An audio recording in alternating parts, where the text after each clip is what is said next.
rose. Tu vas m'aimer devant les gens, tu perds la tête, c'est pas gentil, oh ma belle. Parfois m'aimer devant nos invités, tu perds la tête, c'est pas gentil, oh ma belle voisin. Fatima ça.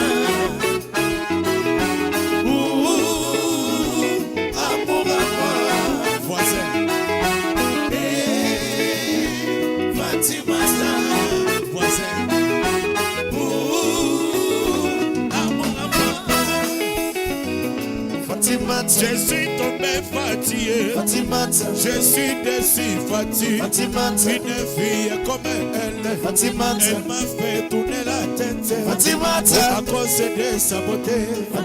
Elle a un corps semé, elle a un corps.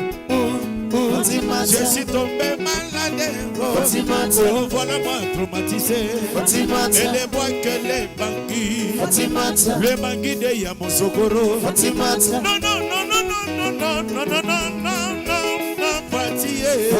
une fille comme elle, elle m'a fait tourner la tête à cause de sa beauté. Elle a un corps semé, elle a un corps. Je suis tombé malade, oh voilà moi traumatisé. Non,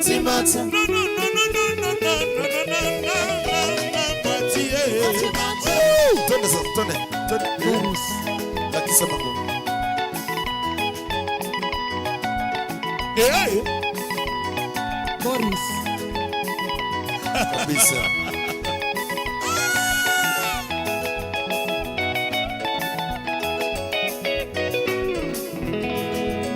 Piga moyo pasi.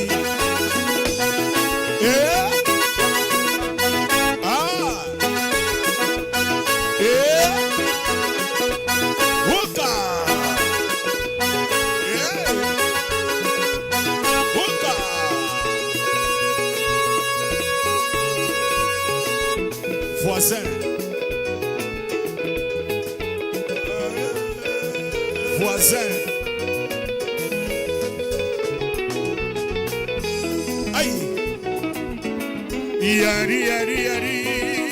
Yari, yari. Aïe. Boloe.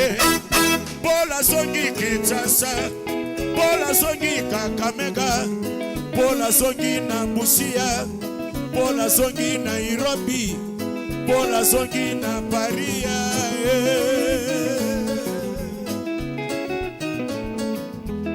Boloe.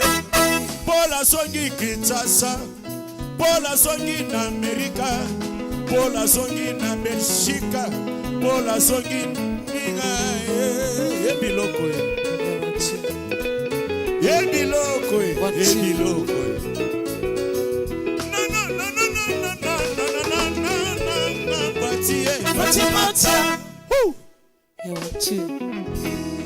Thank you. Piga moyo pasi, ondoa mawazo. Yes.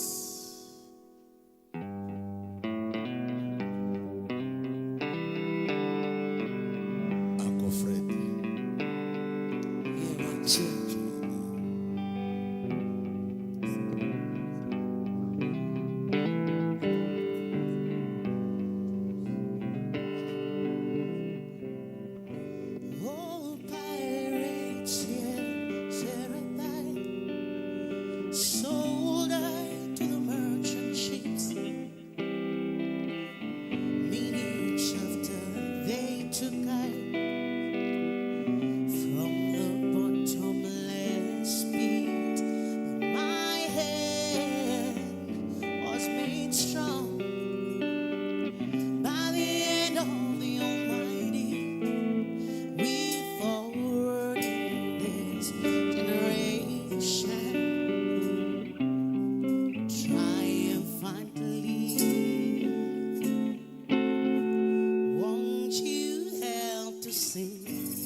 yourself from mental slavery.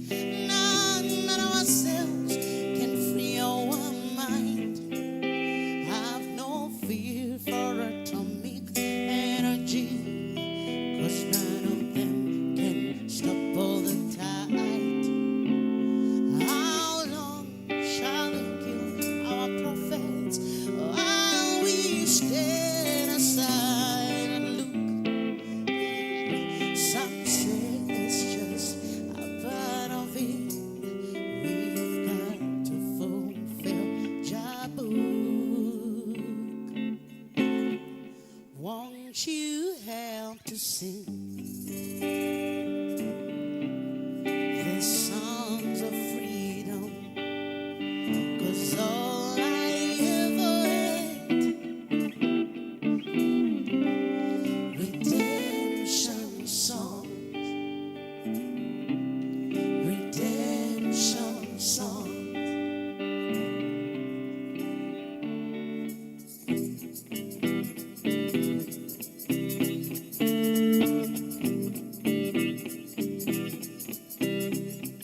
Emancipate yourself from mental slavery. None of ourselves can free our mind.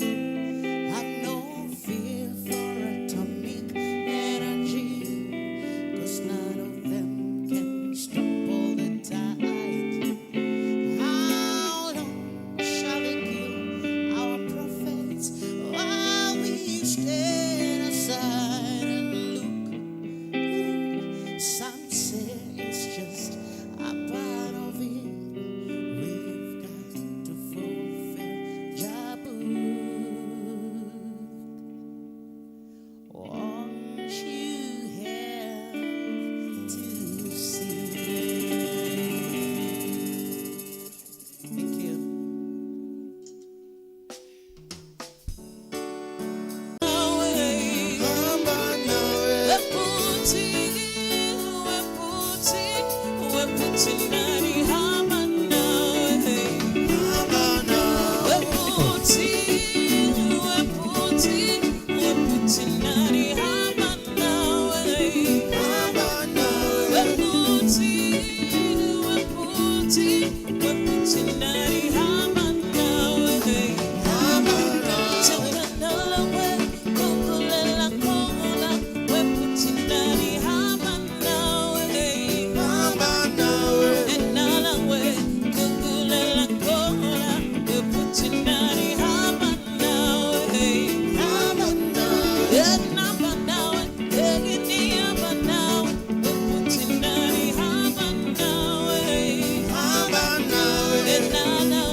Rusha Mungu.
komboji, yema chombe, okon komboji.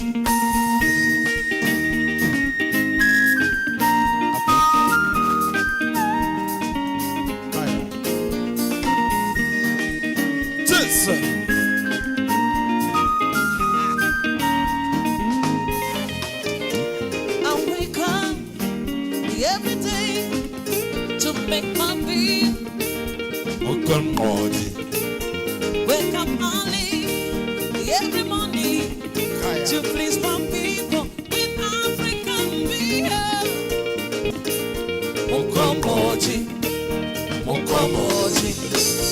I make sure this fireplace to make my being.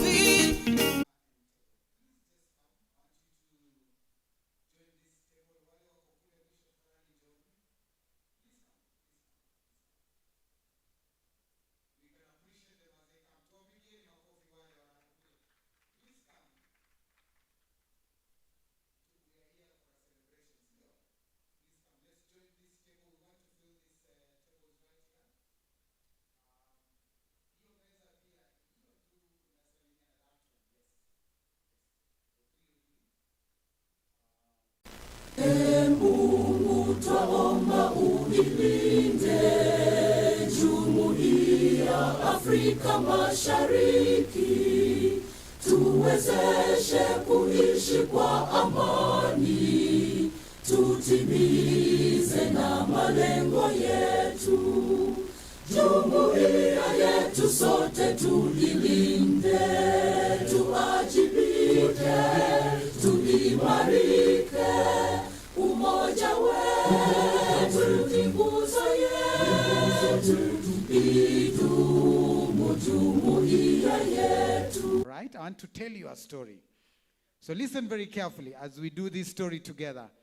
So in my story, when I mention 1, you lift your right index finger. Namna hiyo, right? Let's try that. So when I mention 1, you lift your right index finger here.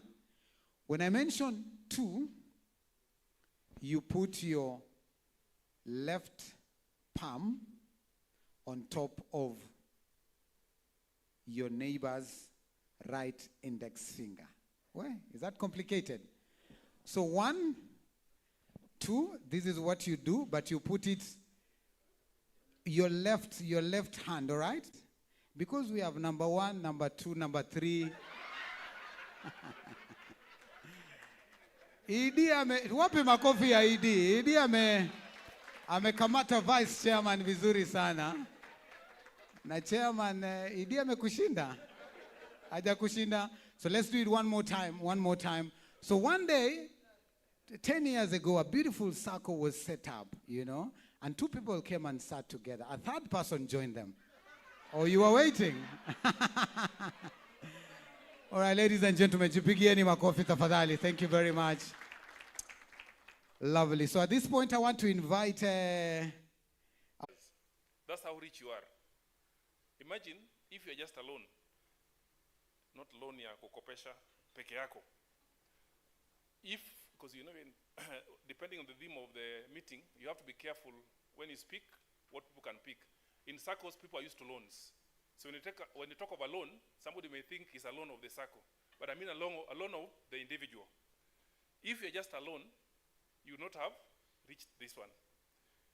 I also want to challenge you. The same money that you have saved in the Sacco, if you had in your bank account today, you will not be having it. I can confirm that comfortably. When I was young, I thought in that investment and trust in the management of the Sacco. You must also have what we call a financial discipline and must also have an impact. So if you're in a Sacco and there's no impact, at the end of this meeting, wewe amua tuende nyumbani, wachane na Sacco. But if there's an impact, continue being there. And if you don't see it, I want to believe that the board has sessions which educates the members to give them what we call areas of focus, how you can invest your loans, and so on and so forth. The support from the employer, where I sit at the top, is that as your employer and the anchor institution, we take great pride in the growth of this Sacco, because from the beginning, we have supported this Sacco not just as a financial and staff welfare structure, but as a vehicle for staff empowerment, staff pride, and self-reliance. I know we have many staff welfare options, but Sacco, for me, is the most that gives you dignity and self-reliance. Because today, you may be owning a home, today you may be owning a vehicle, or you may be having a husband or a wife because of Sacco. You know, I cannot ignore that some people take loans for weddings, sindio? Because unaweza changa na itoshi, unataka wedding yako, ukuje na helicopter. Na mchango hawezi saidia kuleta helicopter. So inaenda kwa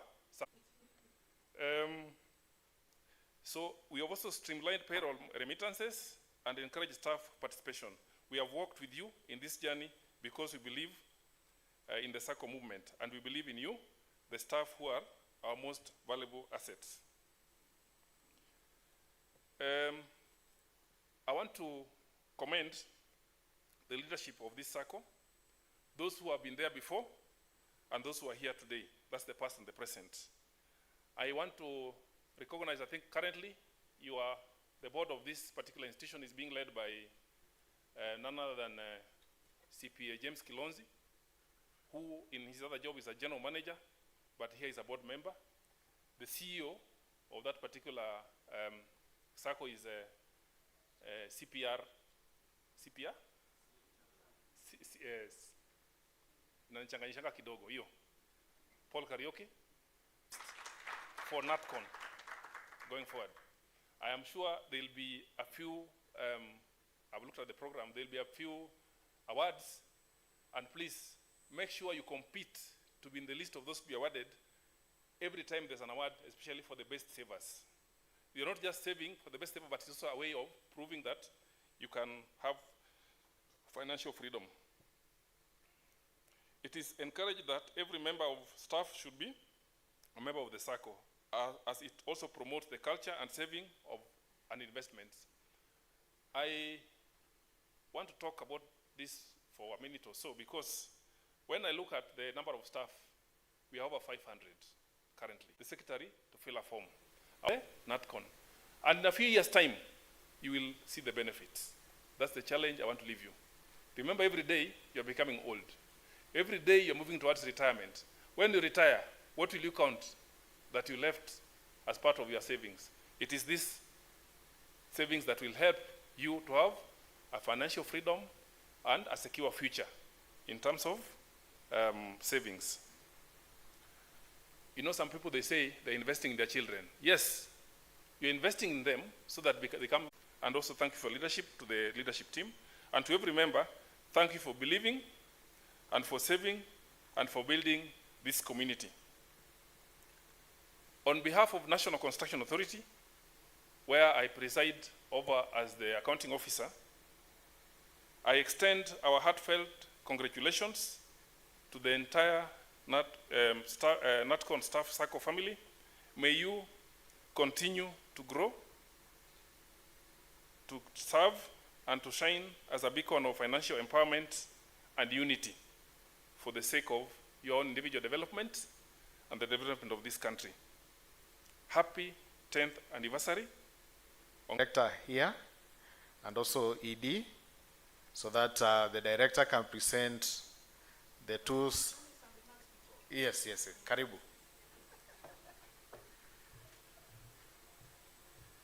Thank you very much. I have requested to make a few remarks before. I know he's going to the airport. Yes. Yeah, that's why I'm requesting for 2 minutes. But I'm also expecting the Commissioner of Cooperatives. My name is Dolphin Aremo, the Director of Cooperatives in Nairobi City County. I am meeting you for the first time, but very impressed. I know I participated in registering your cooperative. In Nairobi County, as you're aware, cooperative is a devolved function. We work with you from the city of Nairobi. And our role there is to promote growth and development of cooperatives. We have a total of 5,000 cooperatives. Majority of them are savings and credit, but we also have other types of cooperatives like housing, matatu, and the rest. We have mobilized a portfolio of 640 billion in terms of total assets. The cooperatives that are regulated by SASRA by virtue of the status of deposit taking in the whole country are 177, Nairobi commands 47. I am told that you are getting into a non-DT status. That means that you do not have a FOSA Kulima market, whereas the membership was coming from Ministry of Agriculture. So they rebranded and they are now calling themselves Upstar. Then Hazina for Ministry of Finance, Treasury. Then we have Upstar, Kenya Bankers. Those are top cooperatives in Nairobi County and also top in Africa. I appreciate your employer for even coming in person to give you the support. We don't take that for granted. On a daily basis, I handle disputes. I'm a trained mediator. But one of the disputes we handle is with employers. That a trained mediator. But one of the disputes we handle is with employers, that they have deducted members' savings and not remitted to the Sacco. And so members are not able to get loans. And so when you have an employer that is doing that for you, don't take it for granted. Let's give him a clap. Finally, in the interest of time, because I'll still be talking in the presence of the commissioner, on personal development. I know this Sacco has grown, but on personal development, we also need to take advantage of it. I am also privileged to be hosting the top saver in this country. I inquired from your vice how you have performed, because you start from home. And I was told that the highest saver here has about 2.6 million. And the highest loanee has about 6 million. I want to also share with you how the others have performed. In Nairobi County, to cut the whole story short, the highest saver as at last year had 120 billion. This year, he has been overtaken. You are wondering, are you wondering with an O or an A? Because there's a difference. With an O. Thank you, that's better. So this year, that person has been overtaken. And so the highest saver as at now has 160 million. In that Sacco, the return on investment, specifically interest on deposits, not dividends. In that society, they give not less than 10%. Quick calculation, 10% of 160 million, how much is that? 16 divided by 12 months. That person, even without the job, can confidently get more than 1 million every month, isn't it? When retired, because at one time I was a very serious Gen Z, just the way the FD said, we were all Gen Zs at one time, but a time will come when we will retire, and that we have as at now. We'll be expected to sit under the tree, a tree you planted when you are young. Don't plant the tree when you are retired and expect him to give you a shade. And so that member seated under the tree only needs to wait for the chair to release a notice for a meeting. And he knows that he's 60 million PAP. Divide by 12 months, every month he knows he has 1 million. I have given you Mwa Kenya. Whatever you get at the end of the year, because we are just about to close the books, isn't it? And early in the year, I will expect you to be compliant to have. I am challenging you. That saving that you are saving, there is a minimum that this society has put. How much is the minimum? Every month. How much do you contribute every month on the minimum? You are not even sure, 2,000. That is not law which has been put by us. It is a resolution that you passed. It is not cast on stone. Challenge yourself as an individual and save slightly more. I came with an officer. Can you be upstanding? You know, we are handing over leadership. Florence Akinyi is a cooperative officer in your sub-county. You fall under Langata.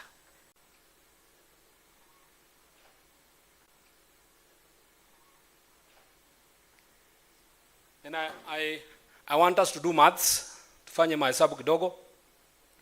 So we are going to do it, I'm going to demonstrate how we are going to do the maths.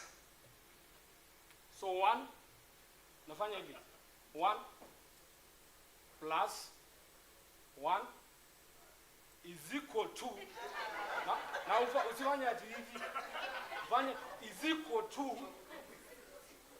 2. 2 plus 2 is equal to, na mtu mwingine akifanya ingine nikaona haya is equal to 4.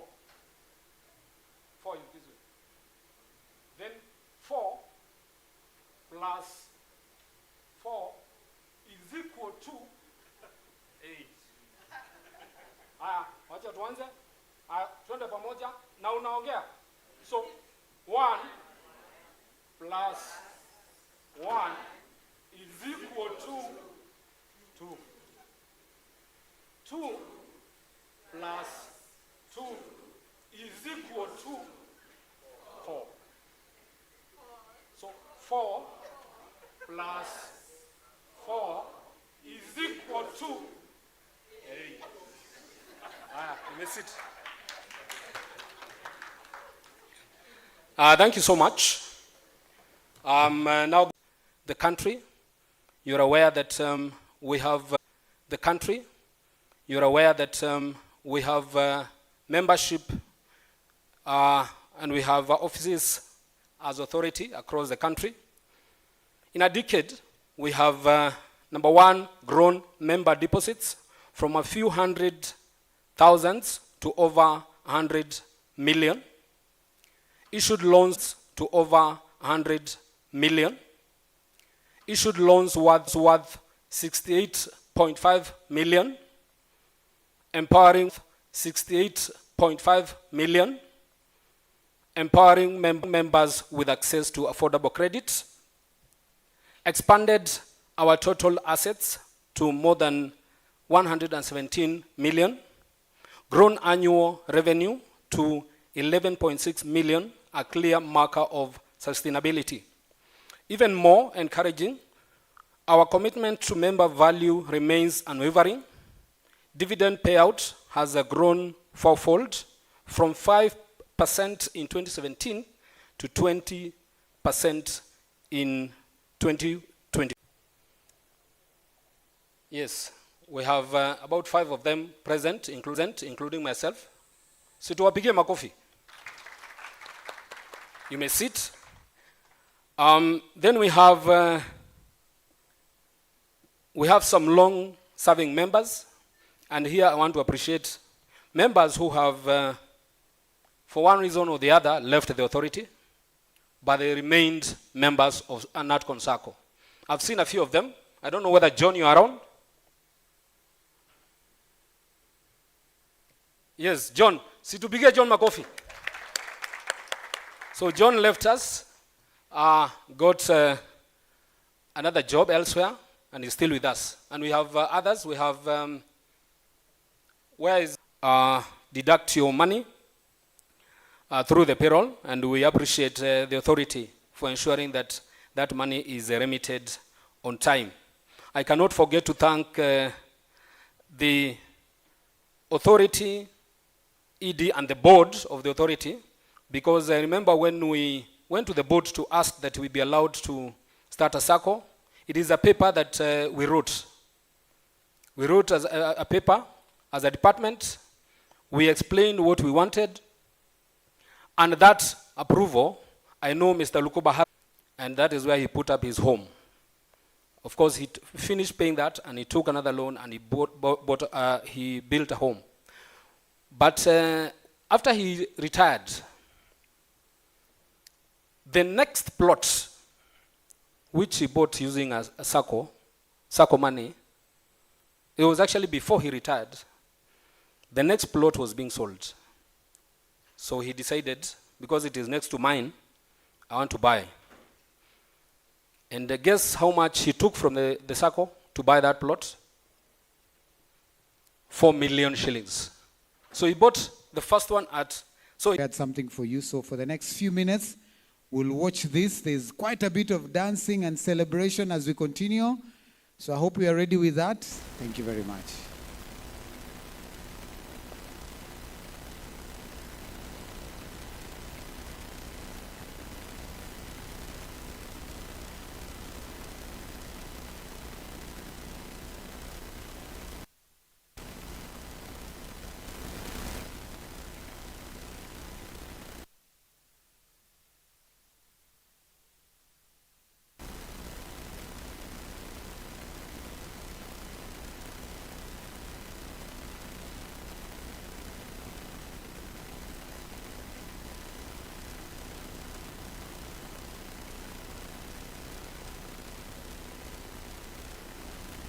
Ago, a dream was born, a dream to empower, the national consensus through the Natcon Staff Sacco Limited and to build a brighter future.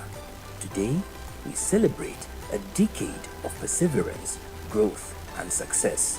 Welcome to the story of Natcon Staff. Show Sacco, basically for staff of the authority. When we first started, I remember when we submitted our registration documents. At that point, we did have about 14 members. What's unique about the membership is it was youth. Other than the chair, the treasurer, and the chair of the supervisory committee, it was made up of extremely young people, including myself then. The Sacco was established to address the financial challenges faced by National Construction Authority employees. I sit as an employee of the authority. The best place I look for, the first place I look for in accessing the loans is Natcon. And Natcon has come through as a means of accessible credit. The process, the approach, and the means of which I pay, they are very affordable. I joined the Sacco through a consultation with my friends, and I was advised that that was the best Sacco that would make me grow in terms of savings. Back then, there was a big group of young guys who were into NCA, and some of them had an idea of where to join, the circles to join, but an idea of what to do with your money. A saving culture, basically. So that is a mindset that we wanted to create for the young guys who are in NCA. After I joined the Sacco, clearly, the access to credit imenisaidia. Nimeweza kufanya mambo mawili matatu hapa, and it's been a good thing. The Sacco was registered in 2014 with a handful of members and a shared vision. The founding members worked tirelessly to lay the foundation for what would become a thriving financial cooperative. We had to get the blessings of the sponsoring institution, which is the authority. So what we did a proposal. The then general manager in charge of human resource and administration, Madam Dina Kirwa, made a proposal to the sponsor, that is the National Construction Authority. We presented the request to the then executive director,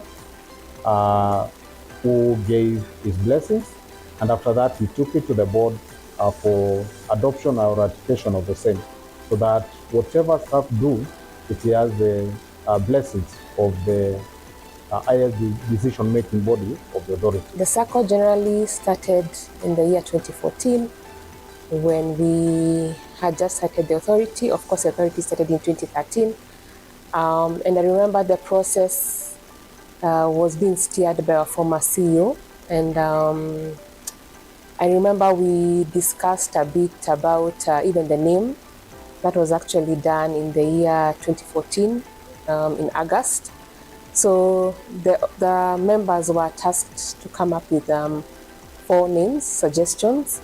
So they came up with the 4 names, and the voting was done in the month of August, and most people actually voted for Natcon Sacco Limited. With the back and forth with the registration, we got our certificate in September 2014, and that's when the first meeting of the Sacco came up. And we went straight into the interim office, which was set up on the same day we received the certificate. And in November of that month, we held our first AGM, and we were able to elect the first office. Membership grew steadily from 37 in 2015 to 259 in 2024, representing a 600% increase over the 10-year period and reflecting sustained confidence in the Sacco. At that point in time, when we were getting the registration, we had only 30 members of staff who were able to join and become members of staff. So that's how we started the journey. And we have seen quite a tremendous growth for the last 10 years that we've been in operation. I believe we started with just the executive committee, the supervisory committee, which was about 14 members, and then it grew to 71. And then after that, it just took a life of its own. Because, of course, Saccos in Kenya and with are culturally important, part of our lifeline as well. And the investment opportunities in Saccos are second to none. So I'm so proud of the Sacco. It's been a journey for the last 10 years. We are now celebrating 10 years in a few days. And the Sacco has really been useful. We are now talking about more than 280 members.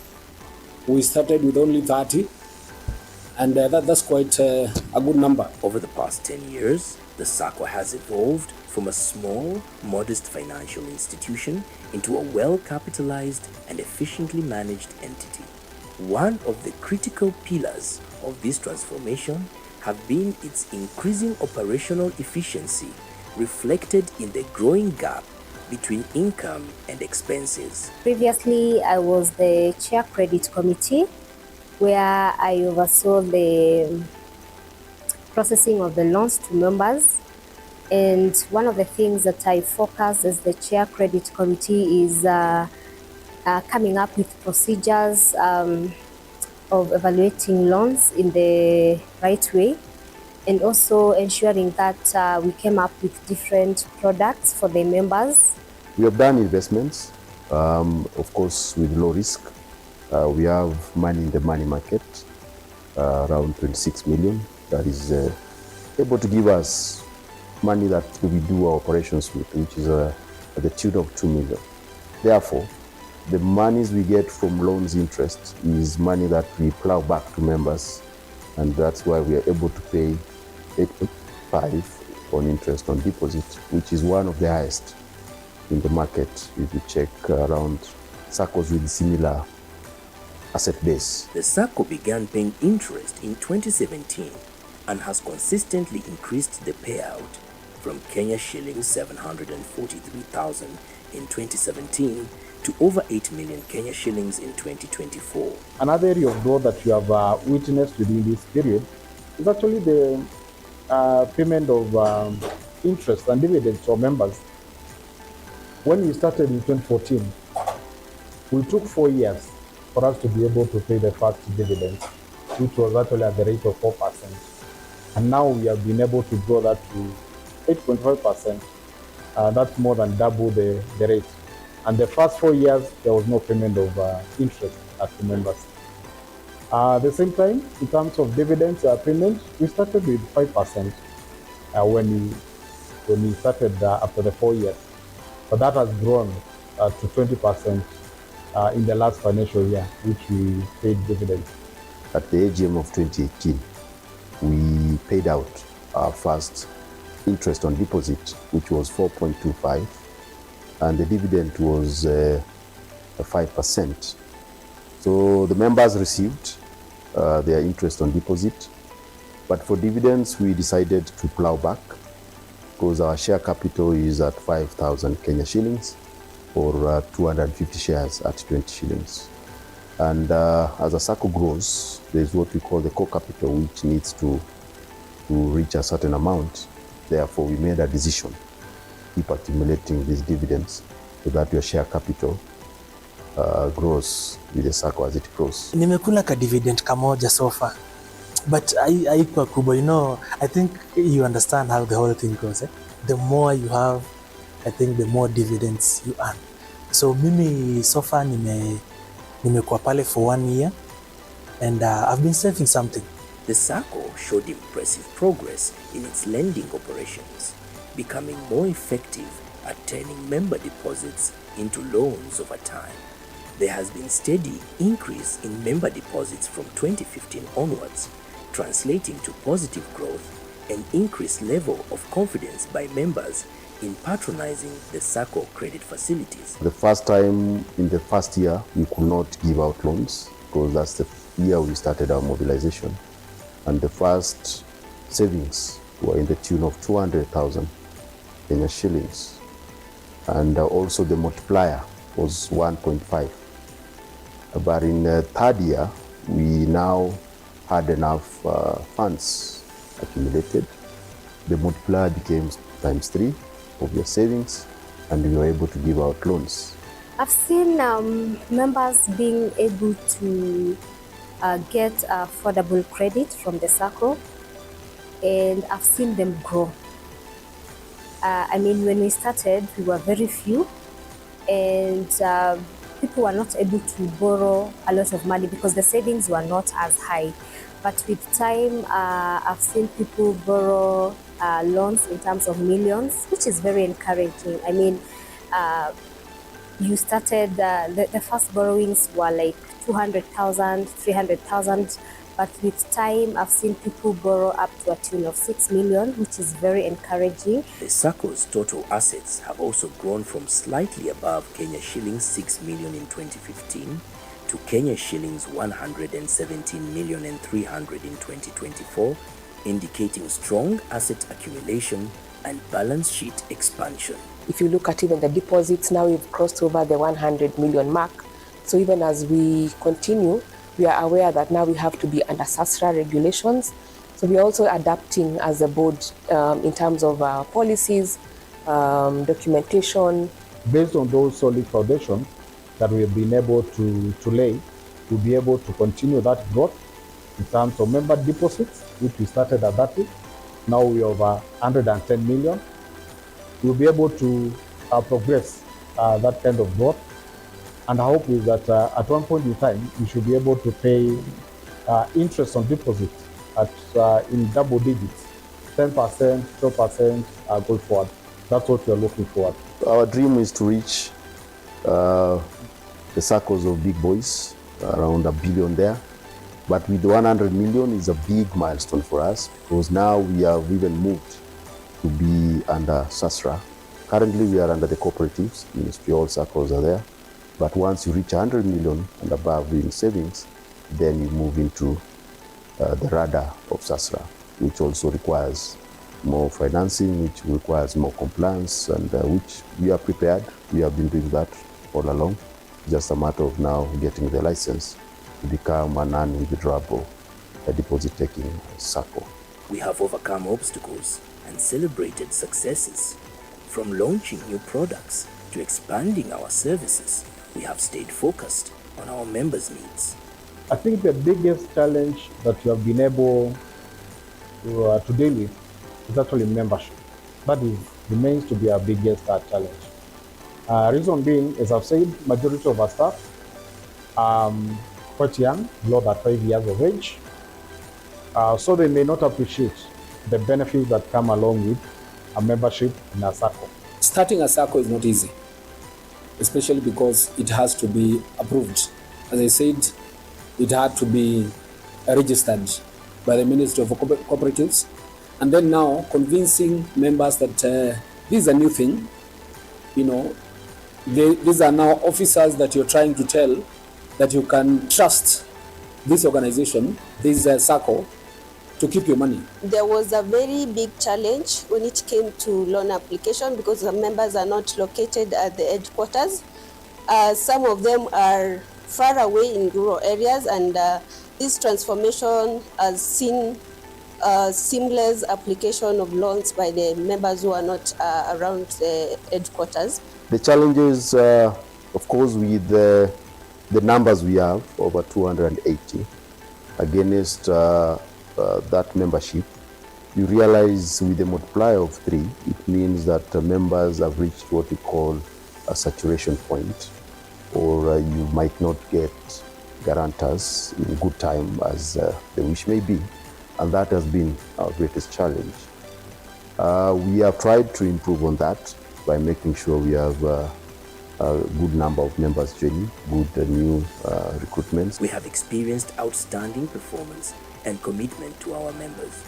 We have also launched innovative products and services such as development loan, emergency loan, and also education loan facilities for our members. So of course all these products emanated from the fact that at that point we were having requests from our members of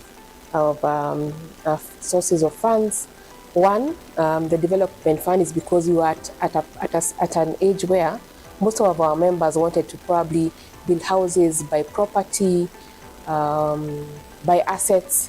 So that is where the idea came up, and our first product was actually the development loan. We noted that, I don't know whether ni people na kukula sherehe sana December, and it comes to January and people really forgot about other obligations. Now we have a salary advance, which came just the other day. We have an emergency loan. We also have a school fees loan, which are new products as compared to the normal loans which was there before. Mine is to encourage the members today. For those who have not joined, please join because you can derive very good benefit. Like I stated, the kind of products that we have, we can be able to address your emergency need or your school fee need that you may have. And also maybe to just say that for you who is out there to invest, you can be able to derive that saving benefit or dividend yield just because of the kind of share capital that you have within our Sacco. Through the loans, some of them have been able to do many projects, buy plots, buy cars, pay school fees, and many others. I tell you, members come back and give testimonies that that loan you gave me last year, I bought land with it. I've been able to educate myself, educate my children, and that is a joy. With a clear vision and a strong foundation, Natcon Staff Sacco is poised to continue empowering our members and building a brighter future. We have come up with the strategic objectives, which are going to be our focus areas in helping us become that leading Sacco in promoting members' financial well-being. And one of them is the 4 pillars that we've been able to identify is members' development, governance and compliance, sustainability, and products and services. This actually is our first strategic plan, and it was necessitated by the fact that now we have grown, we have policies in place, but we don't have a document that is guiding us for the 5-year period. So now we needed to come up with a vision, a mission, and also set up some goals for the 5-year period. So that now we are at this point. What do we need to implement? What kind of budget are we talking about? What kind of employees do we need? And what kind of strategies and activities? We need to go to that vision that we have put ourselves into. And it's ambitious, but together we can do it. Patronize all the products in this Sacco.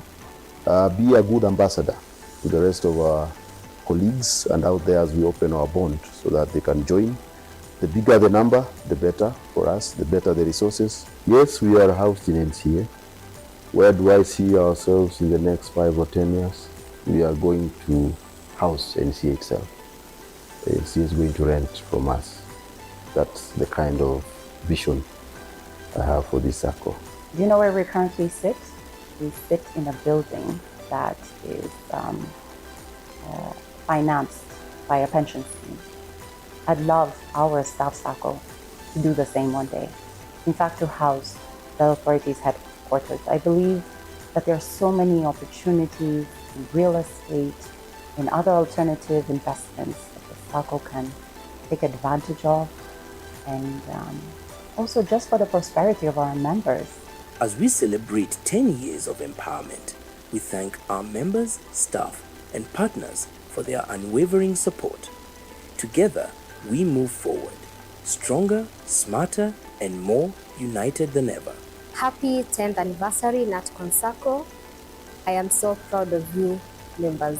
Hongera, and wish you the very best. Happy 10th anniversary, Natcon Staff Sacco. Happy 10th anniversary, Natcon Staff Sacco. Happy 10th anniversary, Natcon Staff Sacco. Hongera. Happy 10th anniversary, Natcon Staff Sacco members. Thank you. May God bless you all. Happy 10th anniversary, Natcon Staff Sacco. All right, we can do better than that. Tell your neighbor, wapi makofi tafadhali. All right, tell your neighbor, happy 10th anniversary. You don't have conviction. Tell him or her with conviction. Mwambie, happy 10th anniversary. Na kama kofi kidogo, ka high five. All right, thank you very much. We appreciate our brother Kihara Mwangi from Royal Media. He was the one who did the documentary Makofi Yake Tafadhali. Thank you very much. All right, we were supposed to do a dance just now, but hold, shikilia, ambia jirani shikilia hapo. Mwambie nimeshikilia. Our guest is here. Again, there's something that needs to, a lot of mambo ni mengi, all right? So we want to invite him to come and share with us so that we can release him. So I want to invite the chairman to come and introduce, do the protocols. And then we'll have our guest of honor come and share with us. Let's appreciate our chairman as he comes to pick it up. Thank you so much, MC. The Commissioner, Cooperative, David Obonyo, Director, Remo, board members, my colleagues. It's still good morning. Good morning. Yeah, we are honored to have the Commissioner for Cooperatives in the country. Cindy, are we happy? Yeah, thank you so much, Commissioner, for that honor that you have given us to come and join us even as we celebrate our 10th anniversary together with the other issues that we have. Natcon Sacco is not an old Sacco. I have my friend here, the CEO of Balozi Sacco. The other day, they were celebrating 50 years in existence. As we're only doing 20, is it 20, I'm 25% of that. 10% actually. Huh? 5. 10 out of 5, ni?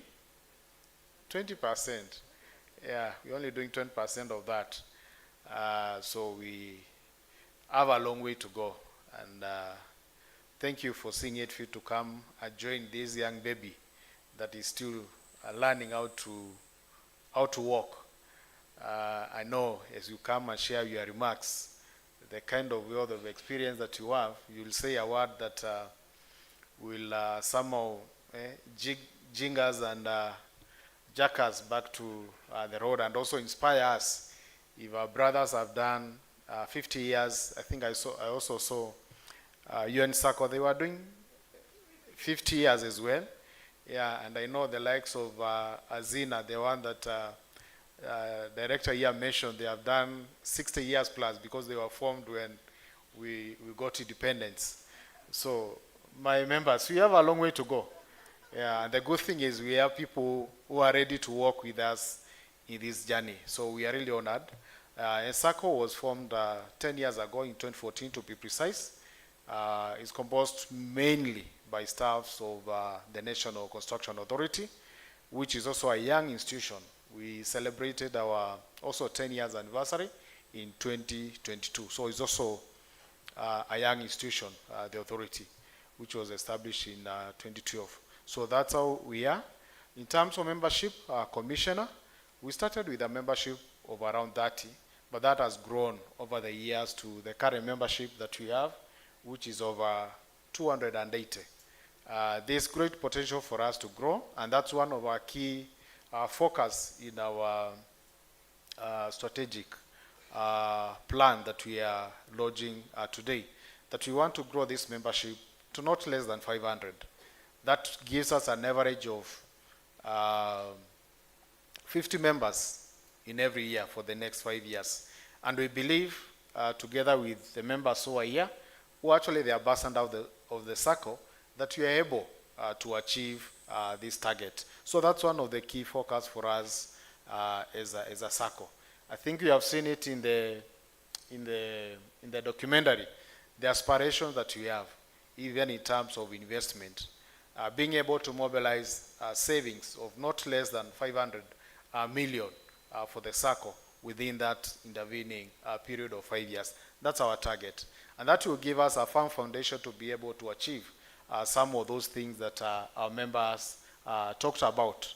Owning our own office space and being able to rent it out even to the authority and another person that is willing to come on board. Those are the ambitions that we have. Even as we do that, we know there will be challenges with the governance structures and everything. We believe that building capacity of the members and also the board will give us a firm foundation that can provide the room for us to be able to achieve these plans in our strategic plan. So, and we know, one of the things also we are celebrating today is the milestone of 100 million, being able to mobilize that 100 million within that period of 10 years. It's not a mean feat, it's something that we are proud of, and I think it's not so many of SACCOs are able to mobilize that kind of money within that period. So we are proud of that. And we know that also pushes us to a new regulatory framework based on the cooperative laws that are applicable in the land of Kenya. And as a board, I want to assure us that we have laid the foundation. We are prepared what needs to be put in place to be able to push us to that next move in terms of regulatory framework. So I'm not making my remarks. I will come back to make my remarks. We want to give Commission an opportunity to address us, to speak to us, share with us some insights, and also challenge us to be able to move forward. So allow me at this point in time to welcome the Director so that she can welcome Commissioner to come and address us. Karibu, Director.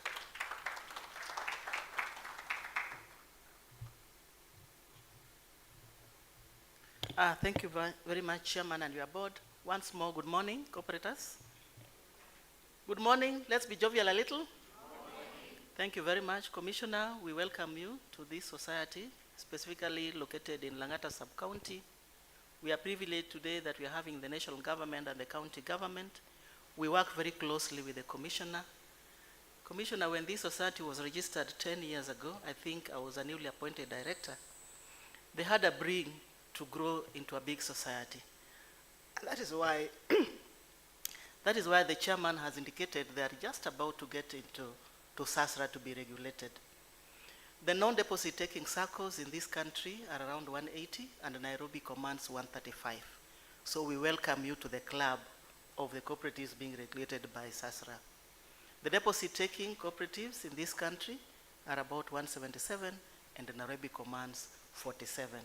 Last year, we graduated 3 cooperatives from non-deposit taking status to deposit taking status, namely Muhasibu for the auditors, Njiwa for NSIS, and Umoja Wendani for the PCA community in Umoja. As a county, we have 77 billionaires, and we look forward also to graduating you to the club of billionaires. I believe it is doable. So with those few remarks, I had made my remarks earlier on. In the interest of time, I know the university, our university, the cooperative university, is having a graduation today, and the commissioner is expected to be there. Our commissioner is Mr. David Obonyo. Karibu sana, sir. You can see we have very many Gen Zs here. I recognize other cooperatives, sorry, I recognize Tony from NSSF, and all our other colleagues. Karibuni sana. Feel welcome. Karibu sana. Thank you, Madam Dolphin Aremo, the County Director, Nairobi City County. The Chairman and your board, I'm very happy that you are able to oversight this 10th year anniversary. I think it's a privilege to this board to be the one who are overseeing this. And the CEO and your management, are you members or delegates? These are members. Mumefunga kazi? I'm assuming it's like the NSA might not be working now. Okay, ladies and gentlemen, good morning. As you have heard, I'm David Obonyo. I'm the Commissioner for Cooperatives, and I'm happy to join you. I was not very sure of coming. First thing, I didn't know that this was a Sacco of NCA. I thought it was Natcon.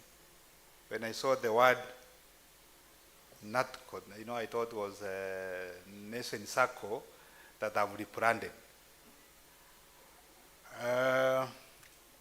One thing, I'm happy that you are one of the youngest Sacco in the country who are crossing the 100 million deposit.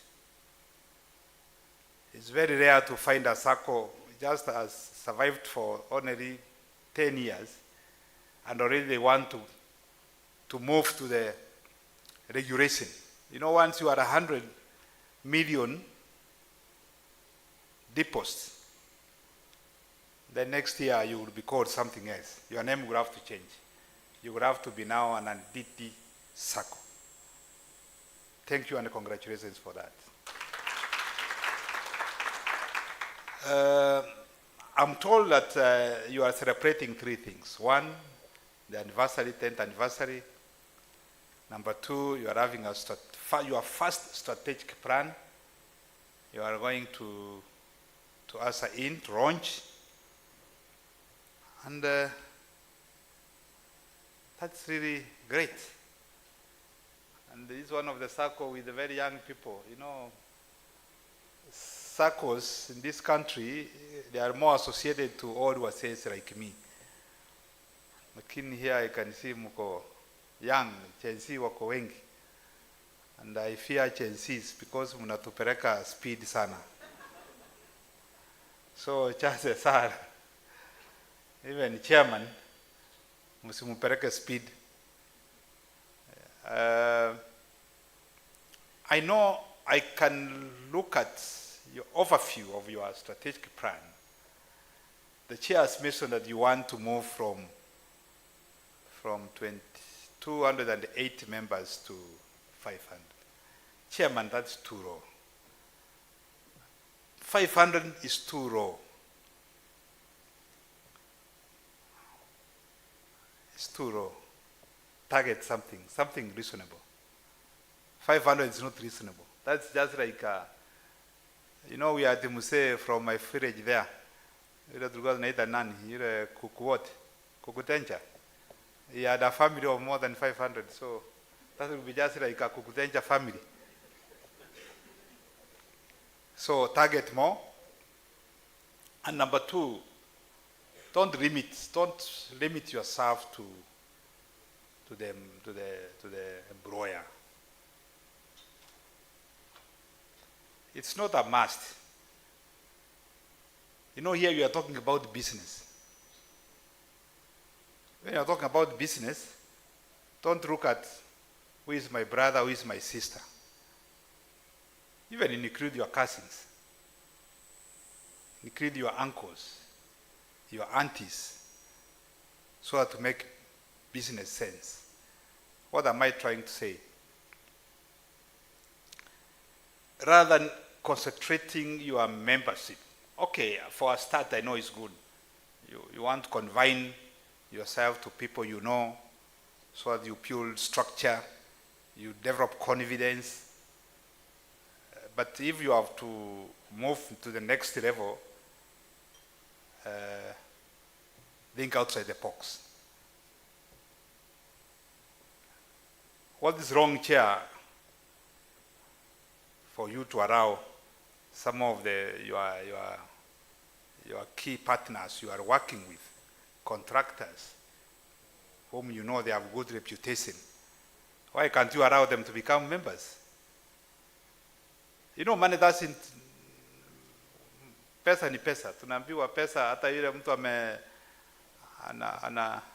anachimba choo akilipwa 1,000 na ile 1,000 ya msara, value is the same.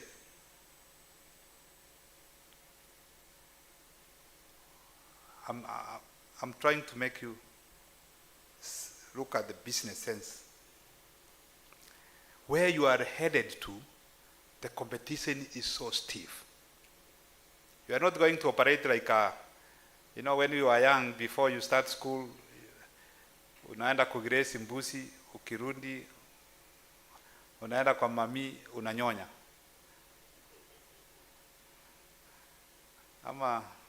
I'm giving you, unajua wengine hamukuona hiyo. Unajua some ladies nowadays, they don't, amunyonyenye, unafanya nini? You don't. Sisi tulikuwa unaenda nursery, unatoka class 1 unarudi lunch unanyonya alafu ndio unarudi. That's how our mummies, they were a bit strong. They could be able to nyonyesa, even a big boy. So you are headed to a situation where once you reach your accounts will mark 100 million deposit, we will transfer you to Sasra for regulation. At Sasra, right now, we have about 160 something non-DD Saccos. Those are Saccos that have over 100 million deposits, but they don't have FOSA. And there are some specific ratios, prudential ratios that you have to meet.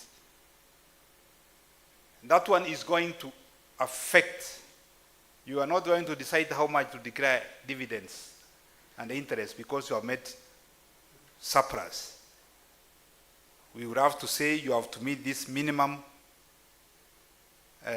prudential ratios, like for example, in terms of core capital, you have to target about 10%.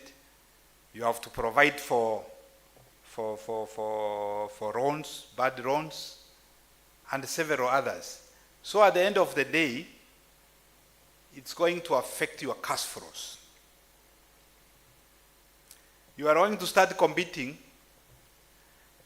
with a Sacco that has more than 60 billion. You know, now you are going to be exposed. That we have members from NSA who can join maybe Stima Sacco. And the Stima Sacco will come to your place. They may decide to set aside 200 million to poach members from you. And a number of your members will run out. They will join them.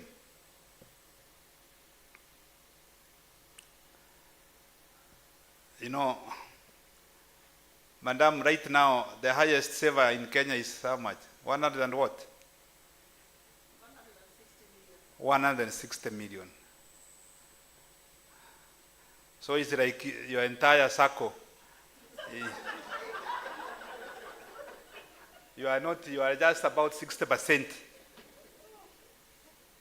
of his saving.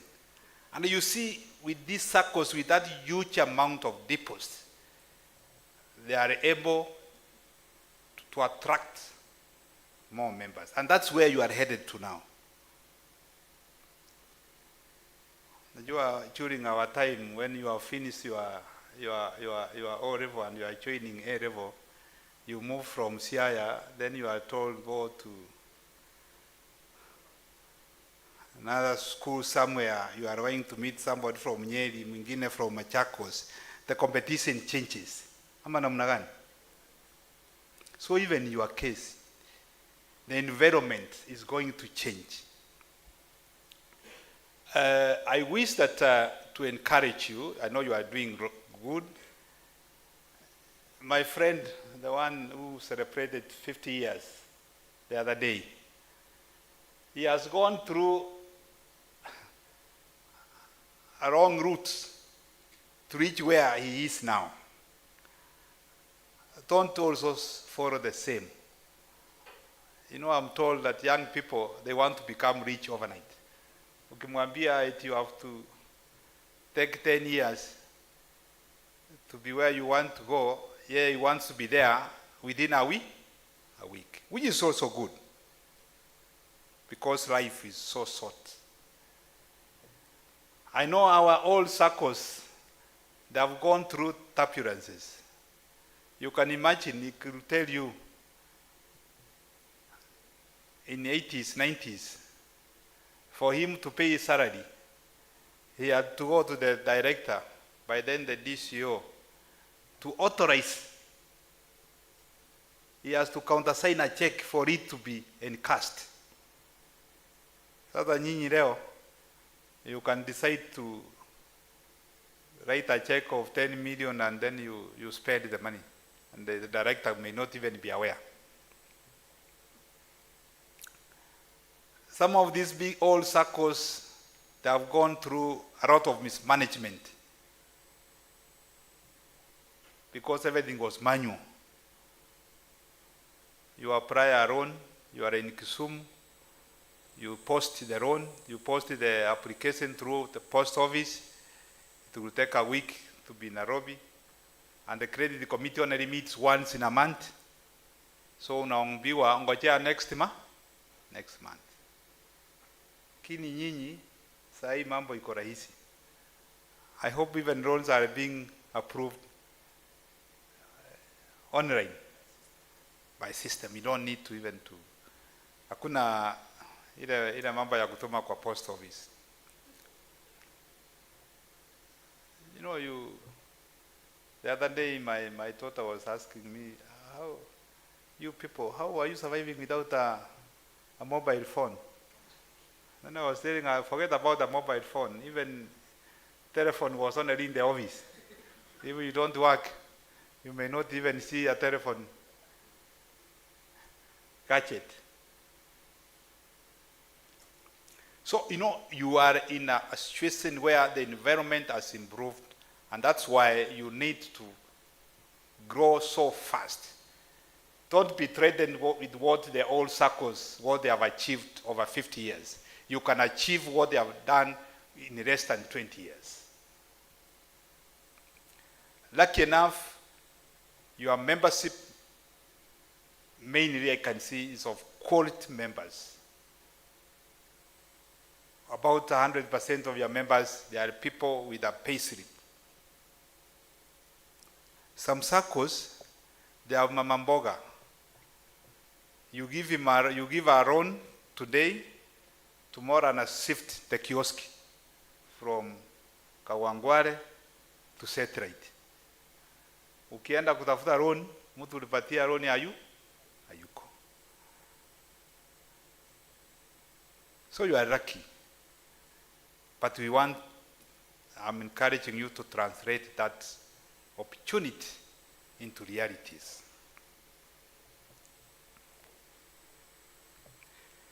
So, Chair, I will encourage you as much as your SP talks about 500 members. That is maybe 500, that will be your first year. In the next 5 years, at least aim to be over 2,000. And it is easy. You don't need to go on the streets to look for people. Let your action be able to sell your good name out there. And you can get quite a number of good members, quality members, even from within the industry. But mainly, reconsider the issue of allowing other quality members within the industry to join this circle if you want to grow and become more sustainable. In terms of deposit, let me tell you, there is nowhere. How much money did you pay last year? Interest on dividend, on a deposit? 3? 8.5. You know, there's nowhere where you can get a return of 8.5 nowadays here in Kenya. We used to rush to the money market. Now they are paying about 6, 7, hardly 8. Na hiyo 8 kuna kataxi hapo. So finally you remain with 5. Even you, when you get your money from other sites hustling, don't rely only on your salary to increase or to save in this circle. Make this circle a household financial solution for you. So that whatever income you get from any other source, you can save it here. And let me tell you that, especially for the young members, time will come when it will be very difficult for you to save. Utakuwa una save ile minimum. Kwa sababu unapata watoto wameenda college, the demand, you know the graph, how the economic graph is. when you are in your 50s, expenditure in a double. And that time you may not be able to save. So this is the opportunity you have to save. Increase your saving. Don't save because of the loan. Save just because of your future. The only assurance I want to give you is that we are trying our level best to ensure that the system, the ecological system of our cooperatives is stable. So your money in the Sacco is safe. It's as safe as money in any other financial institution. And out of that, we are trying to bring in some reforms in the Sacco industry. One of them being, we want to introduce shared service platform to enable small Saccos that cannot be able to acquire a stable system. You know, we can have one, then the other can plug in. Because we want to ensure that every Sacco is operating on a robust ICT system that can support their business. Number two, we are bringing in the issue of a deposit guarantee fund to secure, to de-risk, members losing money in case of any unforeseeable challenge. We are also introducing central liquidity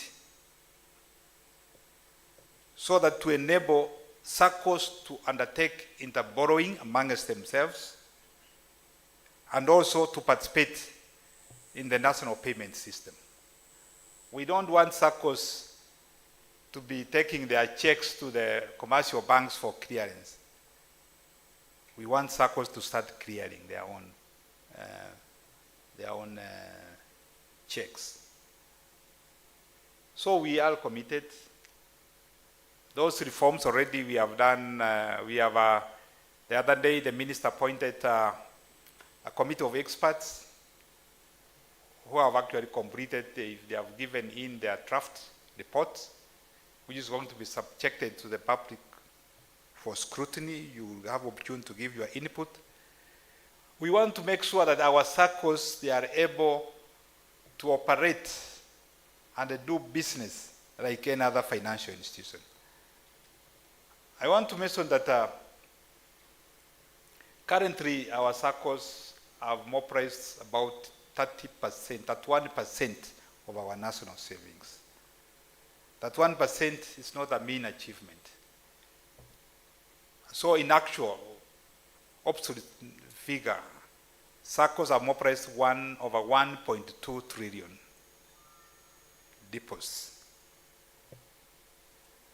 The loan portfolio for all Saccos is slightly below 1.1 trillion. So I want you to calculate and see what's your contribution as Natco.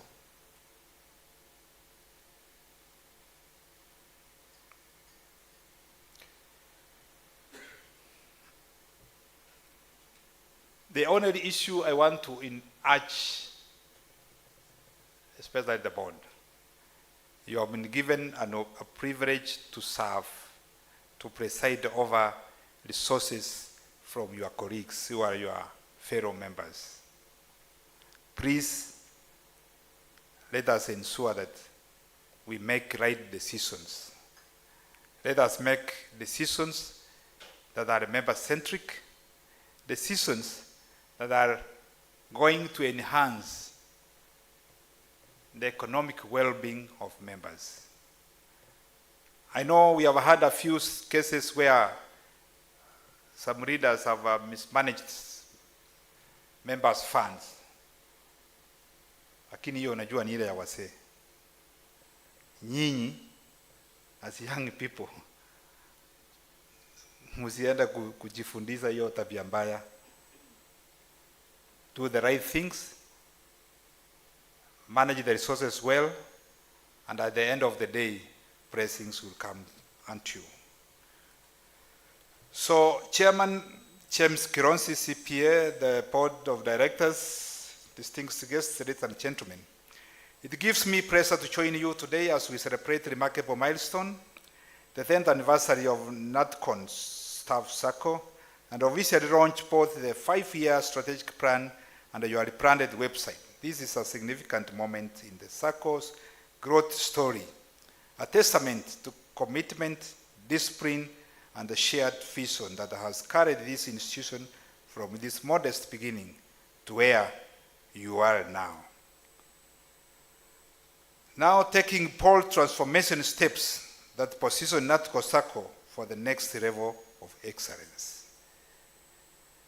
Next year, you will be Natcon blah blah blah non-deposit taking Sacco.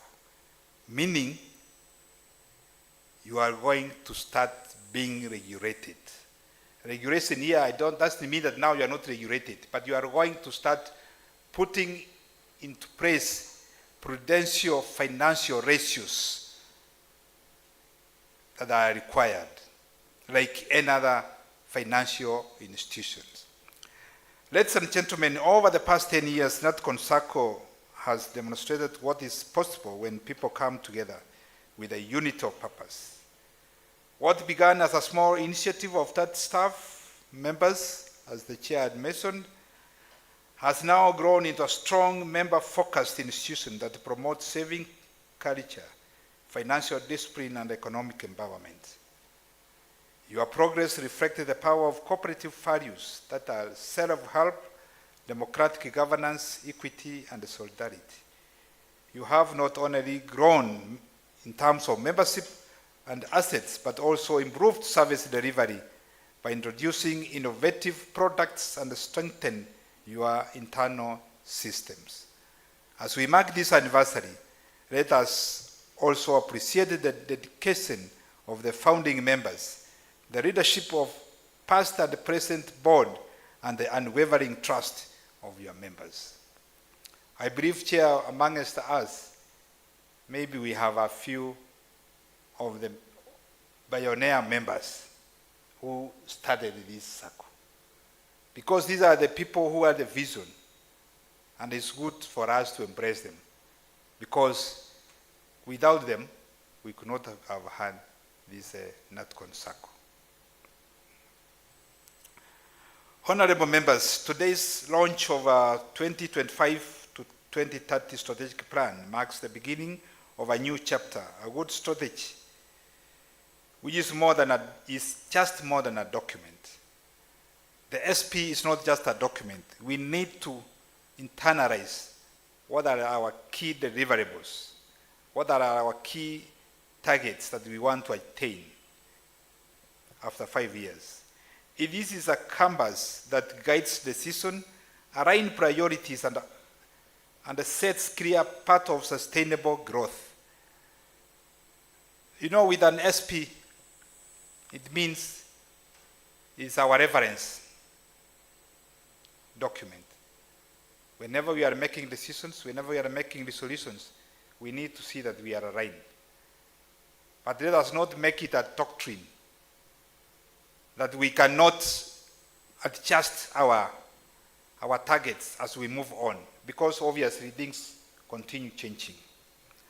This roadmap will not only position Natcon Staff Sacco for competitiveness, but also ensure that member values remain at the center of every decision. Be member-centric. It's one thing for Natcon Sacco to have 100 million deposits, and it's something else when you find a member of Natcon Sacco cannot be able to pay school fees for his children. The key issue we need to look at is how can we make Natcon Sacco to serve us better? As Natcon Sacco is increasing in deposits and assets, we as individual members, how have we benefited? That's a question all of us we need to ask ourselves. because the primary goal of a Sacco is for socioeconomic empowerment of individual members. So I want probably maybe the next anniversary, we will have specific members who can testify that out of this Sacco, they have been able to take their children, wamemaliza shule na wameachiliwa. From this Sacco, they have been able to have even their own residential homes. From this Sacco, they have been able to establish a small enterprise which is increasing his or her monthly income. And if we are able to attain that, that's the only time we can say Natcon Sacco has achieved this goal. Ladies and gentlemen, cooperatives hold a critical position in the economic transformation of our country, touching on numerous sectors of the economy, contributing immensely to the achievement of the Sustainable Development Goals. Sacco mobilize billions in member savings, support entrepreneurship, and create employment, especially in rural and very urban areas. Noting the pivotal role of cooperatives in our economy, the State Department has put in raft reforms ranging from coffee sector, in agriculture, financial, housing, and I hope I'd try to enumerate most of them. Our major role is to ensure that we have created an enabling environment for Saccos to thrive and to meet the aspirations of their members. But mainly, you must be focused to your primary objective. Please don't deviate from Saccos, that is saving and credit, mwanze kuingia mambo ya kununua masamba. Mukiingia hapo, mmepotea. Na unajua inaanza in a very small way. 2-3 members will say, kuna mahali tumeona samba, inauswa 1 acre. Bei ni mzuri. Tukinunua, we subdivide and we say among ourselves, it's going to help us. Hiyo ya kwanza mtafanya, it will be a success story. The second one, mutaenda 5 acres. In 5 acres, the friend of the land will tell you, Madam, kama ukitaka unaweza ongeza pesa yako tu juu nitakurudishia. So the price of land, which was 10 million, would be inflated to 12 million. And once you get the 2 million token, you will become mad. So mnajua the story. If you want to make a person mad with money, give him 900. He will seriously start looking for 100 to make it 1,000. Kwa sababu umeonchezwa teka 2 million, na mkianza kuwaganya umepata only 50,000. Unafikiria, if now we go for 100 acres Kisachu, you will make your 10 million. From there, you will never sell that land. You will go and get a loan because your money here cannot afford to buy 100 acres. Mtaenda mchukue loan kwa bank, mununue 100 million, interest ya 20% is how much?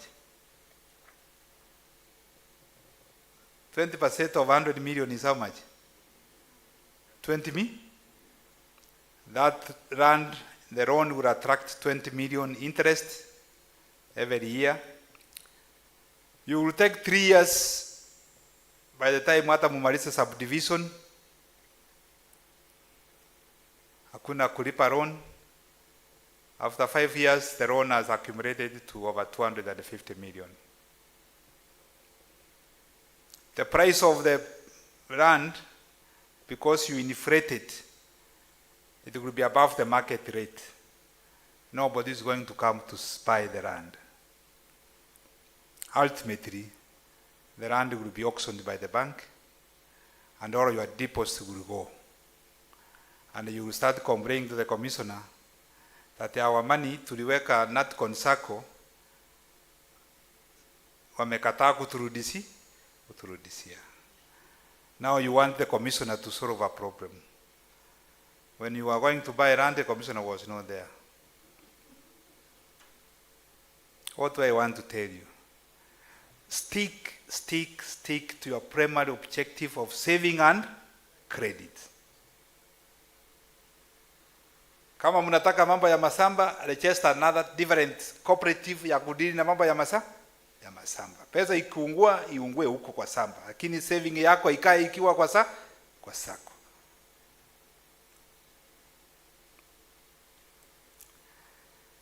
As we celebrate the 10 year of impact, I encourage the Sacco to remain anchored in a strong governance, prudent financial management, professionalism, and ethical leadership.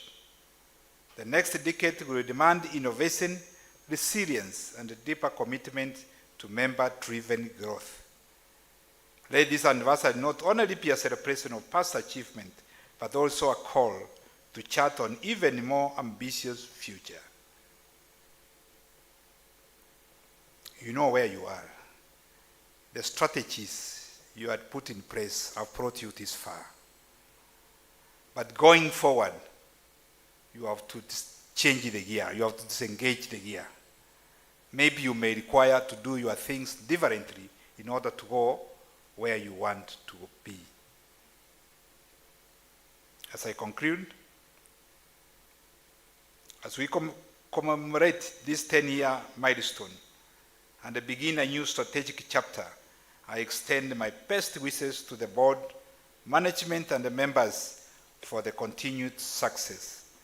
In the spirit of today's celebration, allow me to conclude with the wisdom of an African proverb that speaks directly to a vision and a preparedness of people.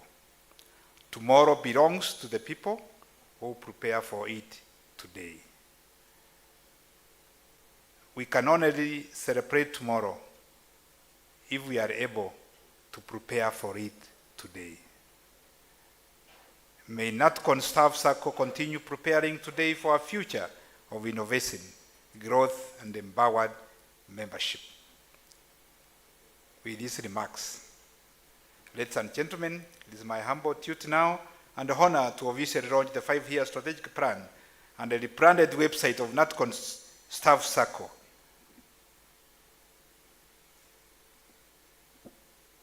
Officially, I want now to declare that your SP, we have officially launched it.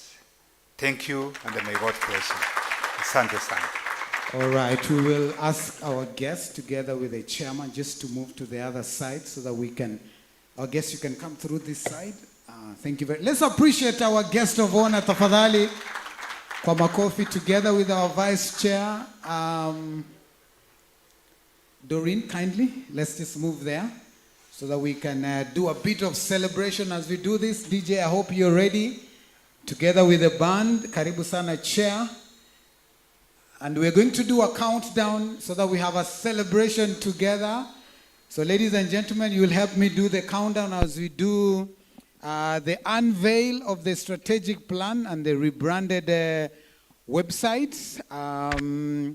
So kindly just hand over that to our chief guest.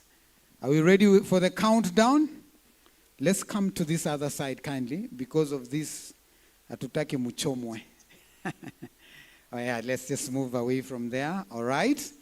So are we ready for the countdown, ladies and gentlemen? Great. Let me also invite some two members of the Sacco. Wale wamechangamka kabisa. 2 members of the Sacco. Please come, please come, please come. Yes, let's appreciate our brother. Karibu sana. Anyone else? A lady who wants to... gentleman. There's a lady there. so that we can do this together. All right, are we ready for this? Tuko tayari? All right, we'll do the countdown. 9. Let's go. Tuko tayari pande yako? Okay. 8, 7, 4, 3, 2, 1, 0. Wapi shangwe na vigelegele? Come on, let's celebrate. Come on, let's celebrate. Oh, yes. Yeah. Wapi makofi na mnaitu pole pole. That's the 2025. Mengi mazuri tumeyaona, Mungu umetenda, ni kweli wewe umeweza. Ulitamka vitu vikawa, neno tunatosha, ukisema umetenda. Alisha Israeli, aliwavusha, kawatoa utumwani. Tusimame tafadhali tucheze kidogo. Watumishi wako yote waombayo, ikiwa umependezwa. Walo hakuna wa kulipia, hakika wewe ni Mungu wa vyote. Unatawala dunia na vilivyomo, makuu umeyatenda. Jehova, hakika tumeuona mkono wako Bwana, matendo yako Bwana ni makuu.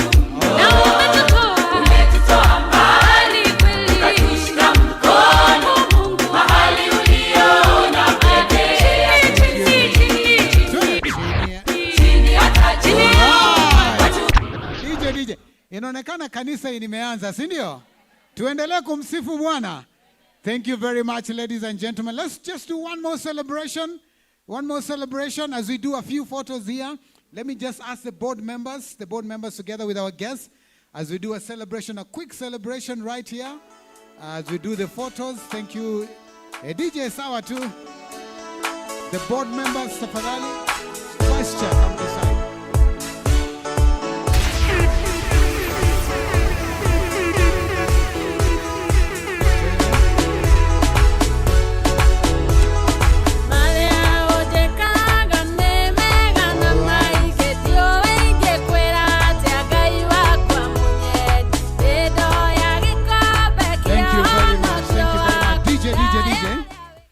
Asante sana. We want to present a gift to our guest of honor. So I'll ask the chairman to do that for us. The band will be getting ready. We'll take a short tea break, just 5 minutes, and then we'll be back to listen to the chairman and do the awards. Tukule keki tuelekee nyumbani tukisherekea, all right? So ladies and gentlemen, one more time, a celebration, makofi ya Strategic Plan 2025, 2030. Wapi kelele na shangwe tafadhali. Thank you very much. And to our guests, we appreciate you. Thank you for your time. Thank you very much. All right. We will have a short tea break. Just get your tea. Please come so that we can finish the program early as the band gets ready to entertain us, ladies and gentlemen. Please, you can have a moment for the tea. Karibuni sana as we celebrate.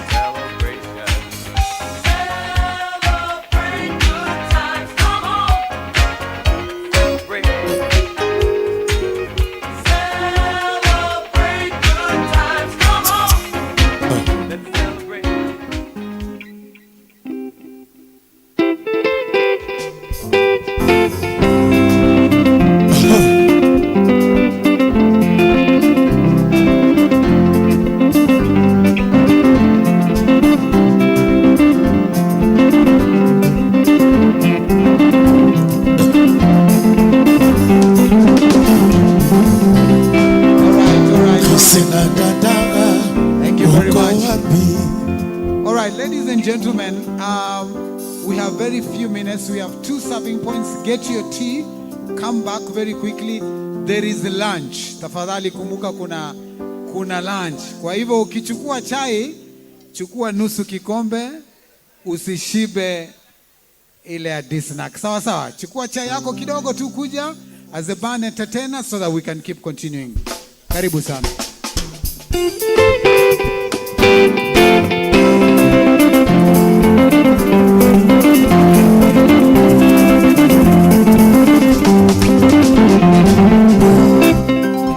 Sina dada, uko wapi? Nakutafuta sikuoni, nimejaribu sana kukutafuta, na kila nifikapo sikuoni, lakini kwa bahati umenikumbuka, kwani barua ulioituma nimeipata. Sasa nakuomba unieleze siku ambayo utafika. Sasa nakuomba unieleze siku ambayo utafika. Sina dada, uko wapi? Nakutafuta sikuoni, nimejaribu sana kukutafuta, na kila ufikapo sikuoni, lakini kwa bahati umenikumbuka, kwani barua ulioituma nimeipata. Sasa nakuomba unieleze siku ambayo utafika. Sasa nakuomba unieleze siku ambayo utafika.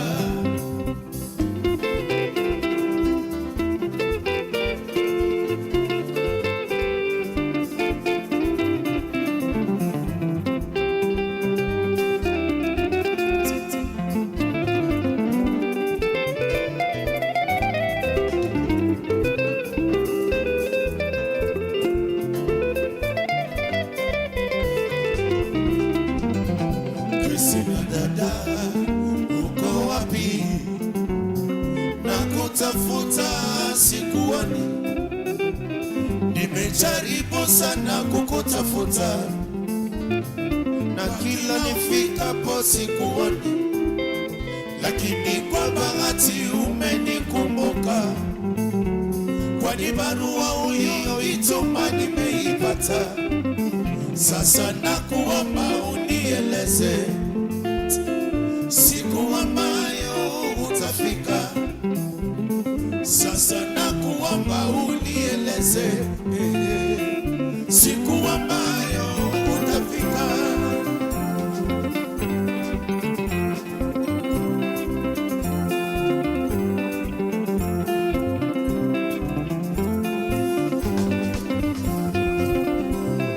Siku gani dada utafika? Nikungoje sitesheni, ningekuwa na uwezo ningekutumia nauli ya ndege ili ufike haraka. Nimekukosa mama, nimekukosa siku nyingi, nimekukosa mama, nimekukosa siku nyingi. Ni siku gani dada utafika? Nikungoje sitesheni, ningekuwa na uwezo ningekutumia nauli ya ndege ili ufike haraka. Nimekukosa mama, nimekukosa siku nyingi, nimekukosa mama, nimekukosa siku nyingi.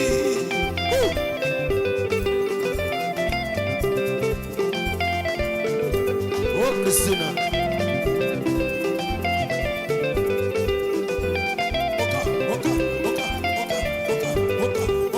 Olele, Kitanago.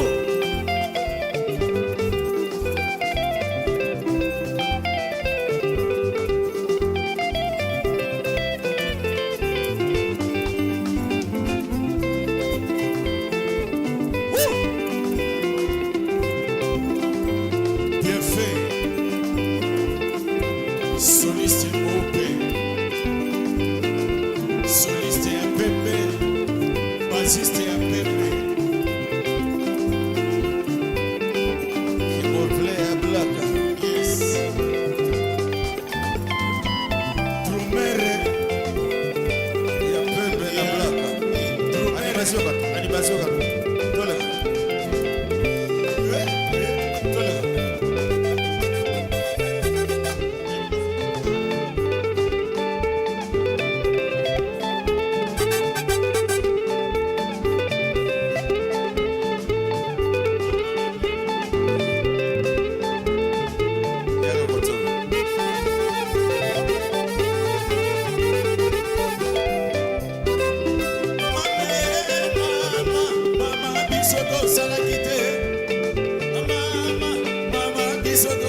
salakite.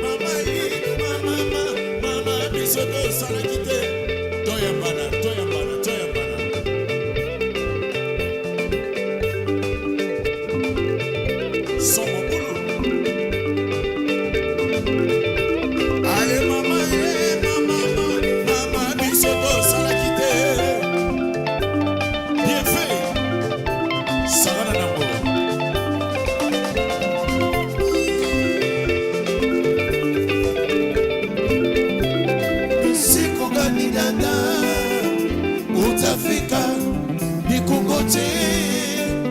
Siteshe ningekuwa na uwezo ningekutumia nauli ya ndege ili ufike haraka. Nimekukosa mama, nimekukosa siku nyingi, nimekukosa mama, nimekukosa siku nyingi.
Sikiliza mfano wako mama, nasikia. Sikiliza mfano wako we, kama ya nani? Sitowe mbele ya watu baba, sitowe mbele ya watu we. Sababu gani na sina sikuta, sababu gani na sina sikuwa baba. Siwezi kuiba baba juu yako we, siwezi kuiba baba juu ya sifa lako we, siwezi kuiba baba juu yako we, siwezi kuiba baba juu ya sifa lako we.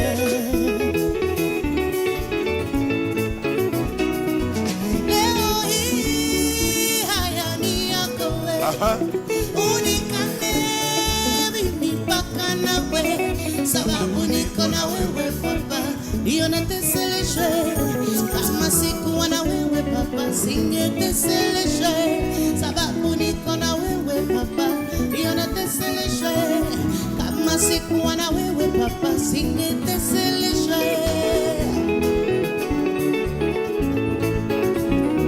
Mabwana wananitamani, mimi sitaki. Kwa nini? Tokea tangu zamani, hujanipatia kitu. Mabwana wananitamani, mimi sitaki. Why? Tokea tangu zamani, hujanipatia kitu.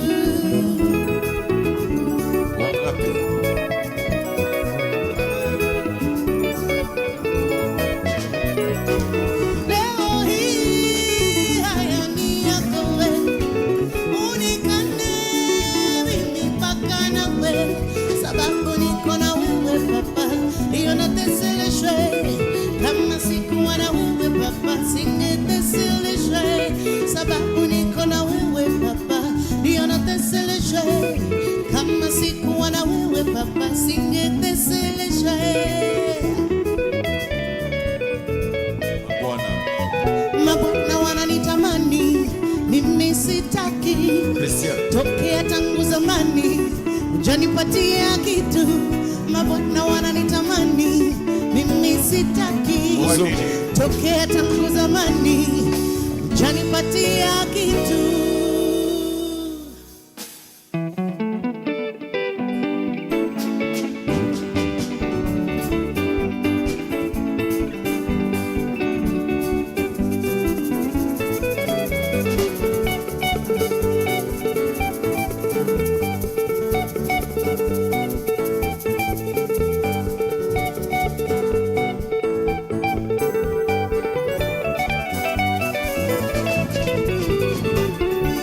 Oh dada, mapenzi ya pesa dada ni ya sifa kweli, kwa mbele ya wandugu dada na familia yote, lakini mapenzi ya pesa si ya kweli dada.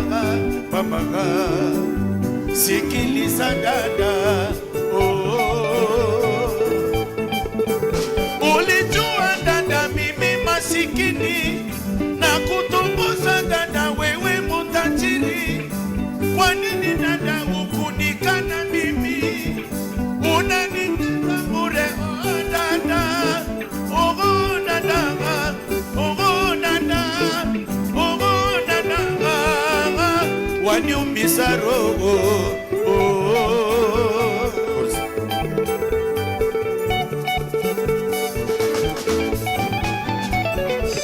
Oh dada, mapenzi ya pesa dada ni ya sifa kweli, kwa mbele ya wandugu dada na familia yote, lakini mapenzi ya pesa si ya kweli dada.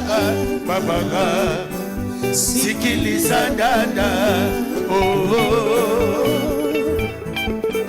Ulijua dada mimi masikini na kutongoza dada wewe mutajiri. Kwa nini dada hukunikana mimi, unanitenda bure? Oh dada, oh dada, oh dada, oh dada, waniumiza roho.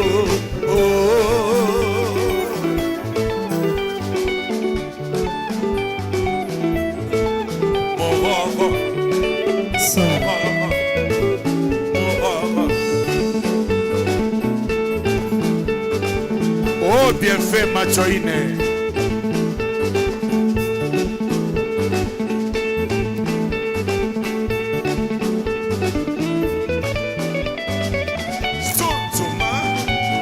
Sonzo kamata na yo. Sonzo kamata na yo. Liboso ma. Songa sima ma. Kara liboso ma. Kara songa sima ma. Liboso ma. Kara.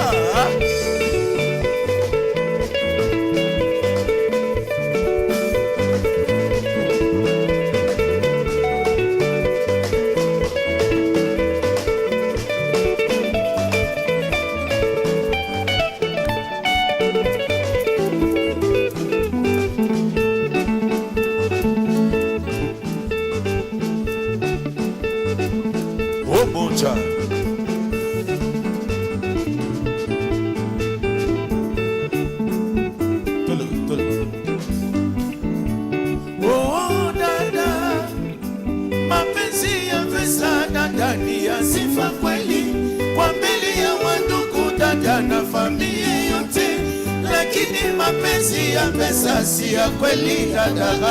Mama, sikiliza dada, ulijua dada mimi masikini na kutongoza dada wewe mutajiri. Kwa nini dada hukunikana mimi, unanitesa bure? Oh dada, oh dada, oh dada, oh dada, waniumiza roho.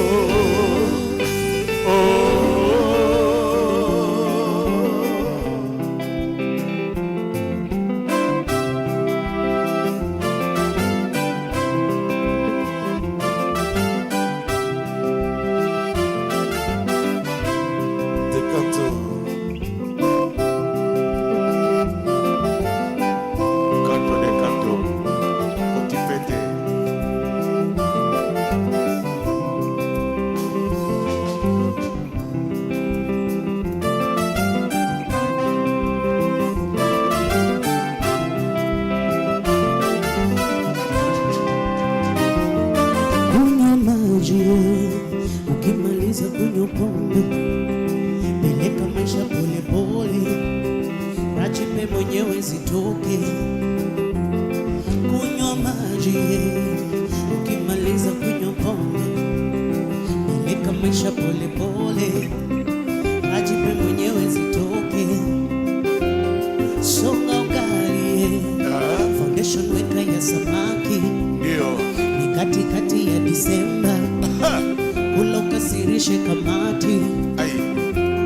Twanga ugali ya kusiaga, foundation weka ya samaki, ni katikati ya Januari, haribu jina jenga mwili. Ayoyo aroro, fungwa batoni shote kukabako, fungwa pia mushipi ya chili ya tumbo, usiogope kukula jasho yako. Mama aroro, niko na size yangu ya ni 4x4, katoto mali safi better than before, pesa sabuni na inaniosha roho. Hapa ni mbwembwe, hapa naleta shida, hapa ni mbwembwe, hapa naleta vita, hapa ni mbwembwe, na ukileta ngori ngumi mbwekse. Hapa ni mbwembwe, hapa ni mbwe, waita mbili mbili leo ni mbwembwe, wawili wawili leo ni mbwembwe, tatu baino bandi leo ni mbwembwe. Washa kitu we, ya hepe kaya salijileta mwenyewe. Hapa ni shangwe tuna mbwembwe, piga kazi ye, kulima sichagui jembe, sigo wangu wacha ni bebe, jipange ama tukupange. Aroro, fungwa batoni shoti na kukabako, fungwa pia mushipi ya chini ya tumbo, usiogope kukula jasho yako. Mama aroro, niko na size yangu ya ni 4x4, katoto mali safi better than before, pesa sabuni na inaniosha roho. Hapa ni mbwembwe, hapa naleta shida, hapa ni mbwembwe, hapa naleta vita, hapa ni mbwembwe, na ukileta ngori ngumi mbwekse. Hapa ni mbwembwe, hapa ni mbwe, wita mbili mbili leo ni mbwembwe.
ebaki suka sekotinga ngai yangai na mobali na ngai batalomoka bamama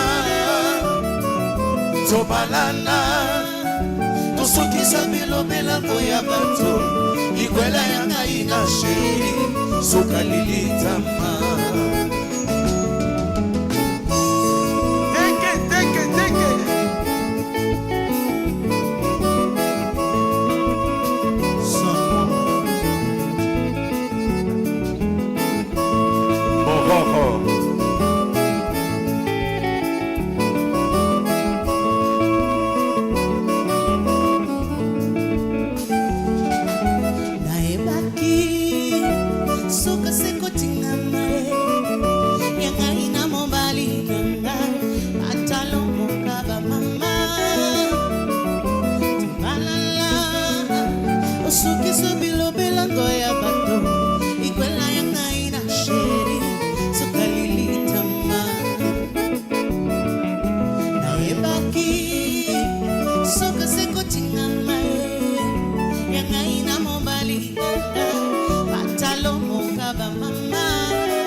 belango ya bato likwela ya ngai na sheri sugalilitama. Thank you. Wapi makofi ya Bino Band. Tuwapigie makofi. Let's celebrate them. Beautiful music. Si ndio? Umeipenda sana? Kabisa. All right. Please kindly let's ask those who are outside to come in. We want to continue so that we are done by exactly 1. We have cake, we have lunch. It's a beautiful Friday as we get to celebrate. Band, there's something I want us to do together. So I hope you guys are ready. Can you help me to ask the guys who are outside to come in so that we want to start again together. Please let's be upstanding. Simameni tu. Naomba tusimame sote.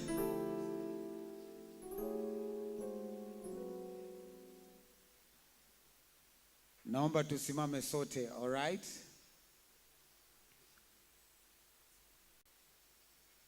So we are not going to do the national anthem again.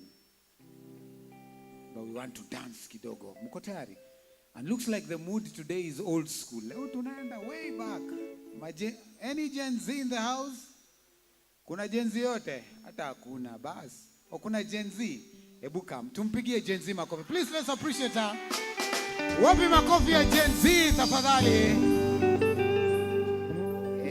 Kuna mwingine kuja Gen Z za Gen Z here. Leo ni ma Gen Z watatufunza nyimbo za kitambo, si ndio? We want to please come. Unaitwa? Naitwa Becky. Becky uko Natcon. Hapana. All right. Lakini unataka kuingia, si ndio? Yes. Huyu ako Natcon, si ndio? Tuambie jina. Felista. Uko na savings ya how much? Savings zako ni siri yako ama? Ni ukweli eh? Haya, ameficha siri vizuri kabisa. So I want us to do something very simple eh? Now majenzi watatusaidia.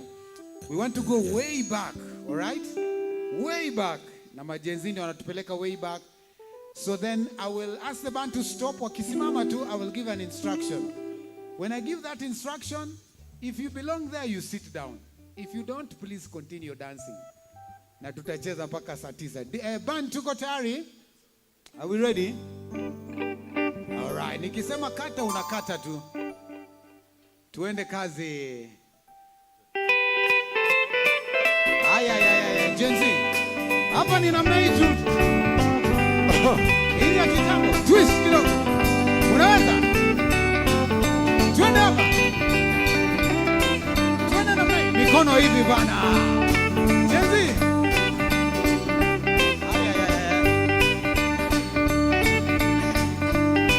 Wapi kamguu kidogo namna hii. Hebu mguu kidogo. Twist. Twende namna hii. Shuka chini. Twende kabisa. Haya. Wapi? Kata. Haya, majenzi wanatupeleka poa? Kidogo. Kidogo, wanajaribu eh? Ndio. Instruction number 1. If you're left-handed, please sit down as the music continues. Left-handed na usidanganye tafadhali. Twende kazi Baino. Tupige ingine tena. Twende namna hiyo.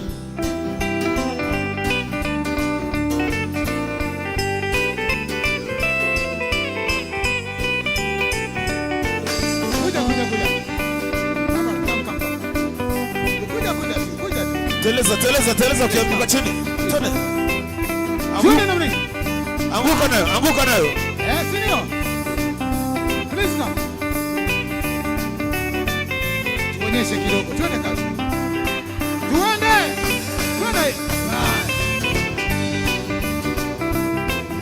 Onyesha majenzi.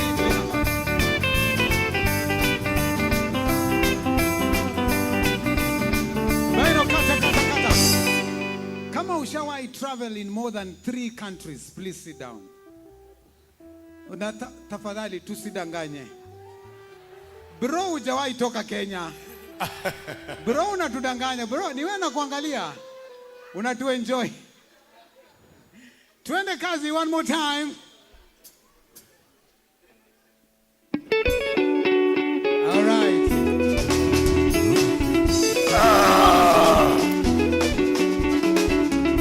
Tata mo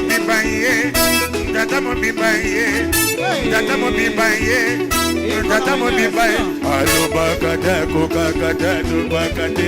Kama ye. Sasi matata. Alo bakada kokakada do bakade. Kama ye. Wapi makofi hao wawili tafadhali. Please come. Bale papa mo bibaye. Tata mo bibaye. Kuja. Tata mo bibaye. Alo bakada kokakada. Zunguma. Haya, wapi makofi yao tafadhali. Thank you very much. Haya. Twende sio? Twende. 1, 2, 3, twende. Bale tata mo bibaye. Tata mo bibaye. Alo bakada kokakada do bakade. Zunguma.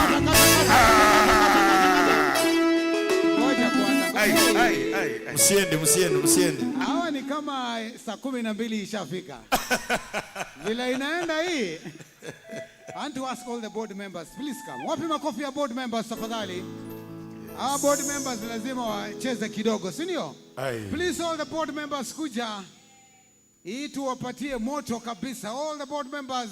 Moto kabisa. Kwa sababu ya kazi safi wanatufanyia. Na chairman ndio anaongoza hii maneno, si ndio? Haya, wapatie board members ile ya pesa bana. Hao ndio wanawalipa. Twende sasa.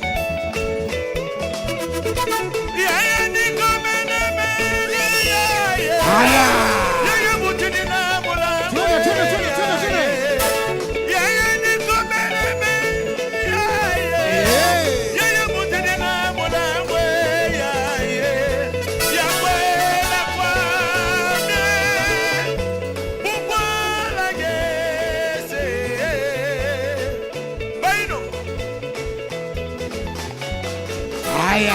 Haya. Twende. Haya.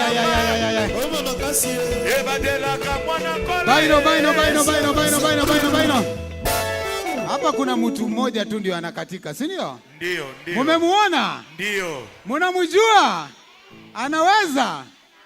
Huyo ni nani huyo? Huyo, si ndio? Ndio. Haya, kuja tu hapa watu tupigieni yeye makofi tafadhali. Please come here. Just come. We want to celebrate you, si ndio? Tunataka tumpatie zawadi. Lakini kabla hiyo zawadi haijafika lazima atufanyie tena, si ndio? Twende kazi Baino. Huyu peke yake. Haya. Shuka chini tena. Shuka chini tena. Shuka chini tena. Ndio hiyo sasa. Kama ni fupi. Haya. Chini tena. Shuka chini. Chini tena. Shuka. Haya. Wewe. Fire. Ay, kata baino. Hey! Huyu vice chairman umeanza kuenda mbaya. Amesikia zawadi iko. Amesikia zawadi iko. Ndio. Wapi makofi ya wa board members tafadhali? Lakini vice chairman ni kama hujatosheka. Yeye wengine wote shukeni, vice chairman abaki. Vice chairman kuja moja ya vice chairman. Huyu ni Walingala hatari. Baino, twende kazi. Hiyo ni yako, twende. Haya. Mupatie move moja mbili. Haya, unaona. Haya. Hey.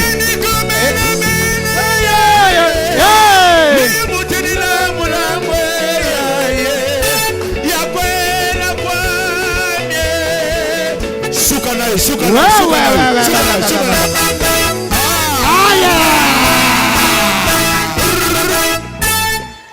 Wapi makofi kwake tena? Wapi huyu alitawala? Huyu alitawala siku zake sana, si ndio? Alitesa sana. Vice chairman kumbe ishaenda online. Tutaikata tuweke TikTok. All right, let's appreciate ourselves one more time. Tujipigie makofi. Thank you very much. Asante Baino Band. Thank you very much. Mnaweza pumzika kidogo tu. Tutawaita tuendelee. Wanapiga kazi safi, si ndio? Let's appreciate them. Hawa ni PDG. Ambia jirani yako PDG. Huyu ndugu kuja kidogo tu dakika moja. Yes, please come. Huyu anaitwa Saper. Sema Saper. Amevaa inaitwa Mokoto. Sema Mokoto nanga. Mokoto nanga. Loketo ya Mobimba. Tuambie neno moja ya celebration. Nimesema hivi, kwa matakwa yenu tunaweza simama kidogo, kwa sababu leo ni siku ya celebration, si ndio? Yes, to celebrate, si ndio? Sijaribu ruga, nimesema matakwa.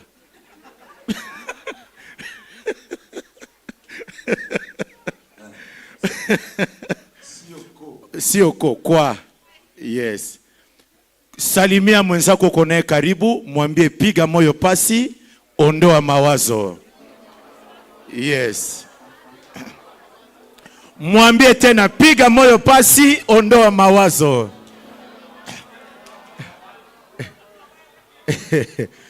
Na ukimaliza mwambie leo jioni tukule bia na tukunywe nyama. Kula bia, kunywa nyama. Yes. Muneza keti ama Baino, sebene kidogo. Kidogo tu, sebene kidogo tu. Freestyle.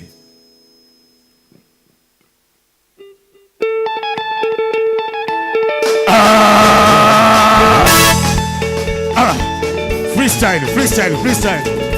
Haya, cheza freestyle.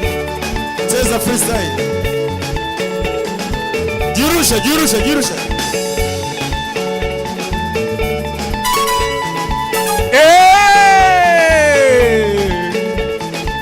Kidogo tunashuka. Shuka tena kidogo. Kwa hapo. Ali, panda tena kidogo. Panda tena kidogo. Shuka tena tushuke. Sisi wote tushuke. Shuka kabisa. Hapo ni sawa, si ndio? Kichwa. Kanto. Twende na kichwa.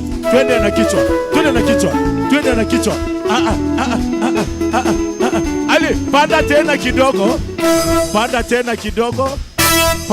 kidogo. Weka mikono juu.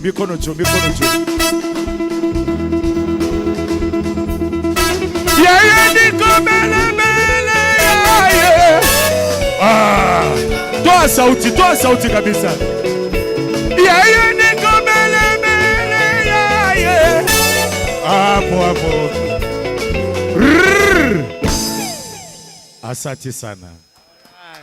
Wape makofi ya Saper. Asante sana Baino. Thank you very much. I want to invite, we are just about to get into the session of awards.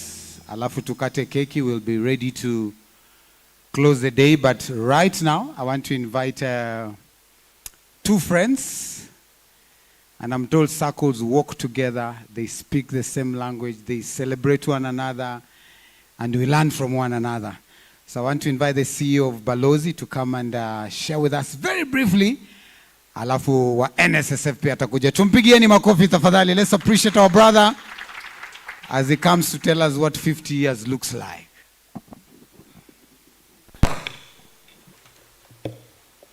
Good afternoon. My name is CPA Jorim Oyago. I'm the CEO for Balozi Sacco, and I'm very happy to be with you today. I was invited to come and witness what you have achieved so far. Whatever you've achieved, we had achieved them so many years ago. In September this year, we managed to celebrate our 50th anniversary.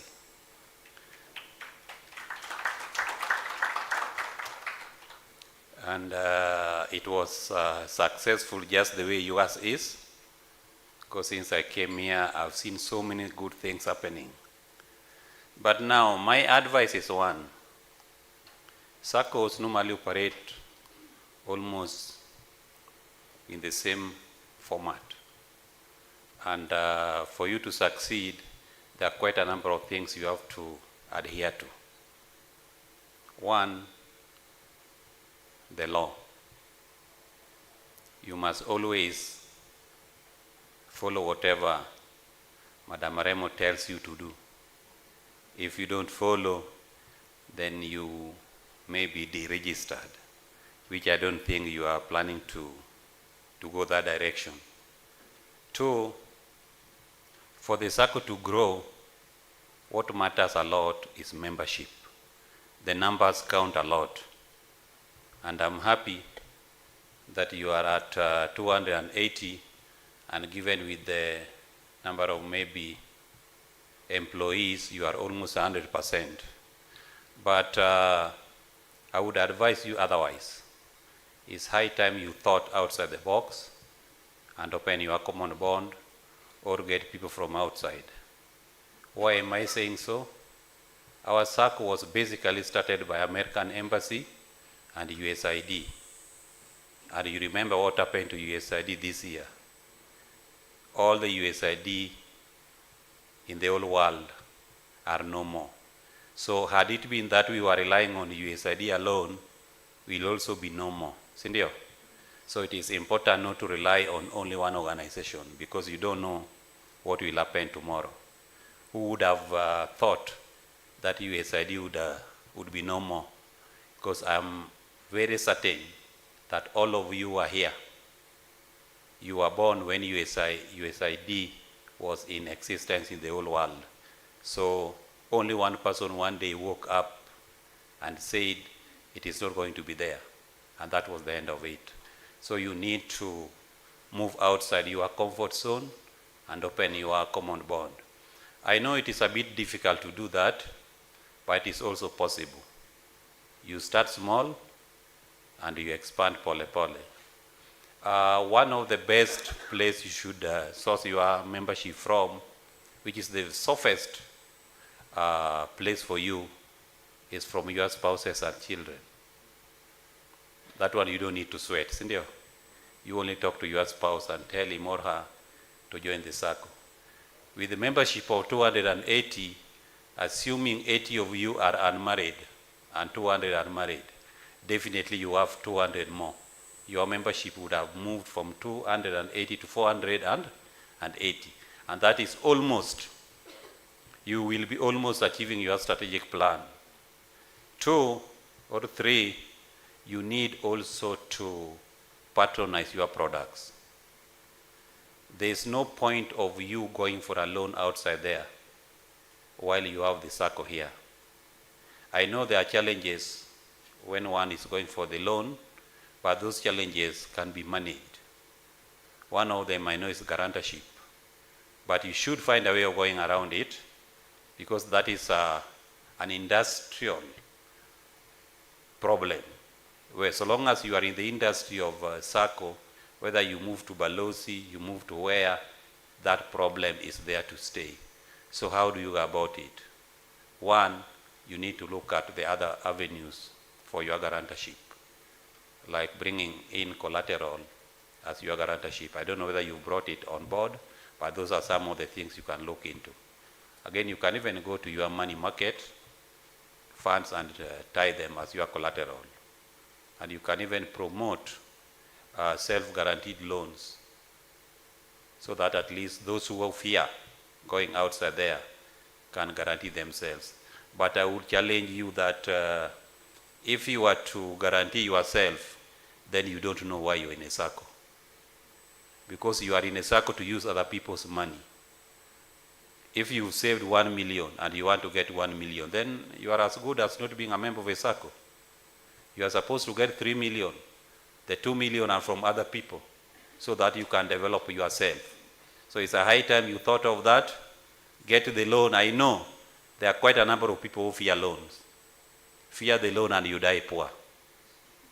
Right? Fear the loan and you die poor. I want to challenge you, if you are honest, how many of you here have got 1 million Kenya shillings in their bank account?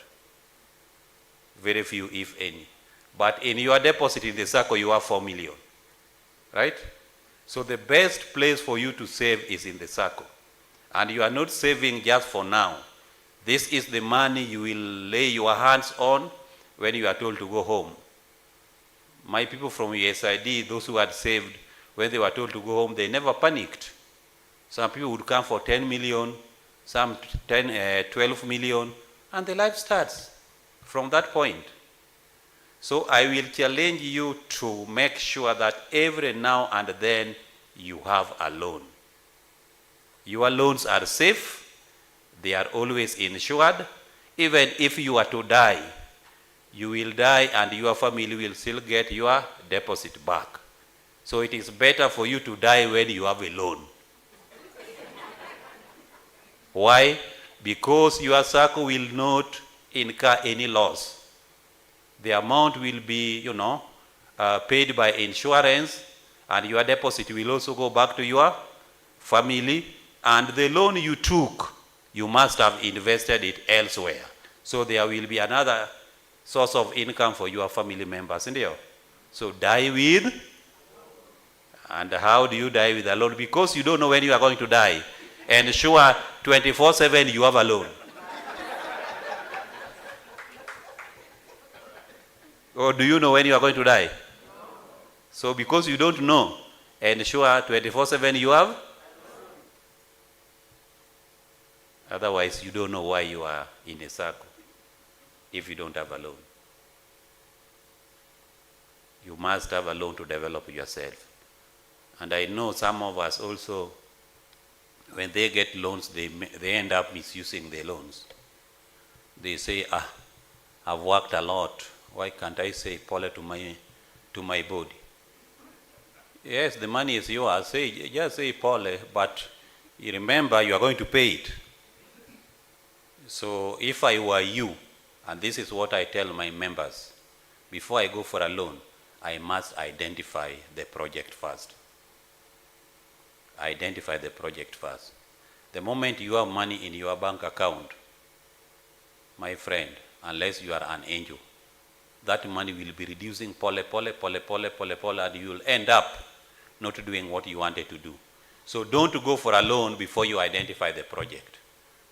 So what am I saying? You should not sleep also. You should think outside the box every now and then. You identify the projects you want to do. Any normal human being will always have a deficit in terms of the money to spend.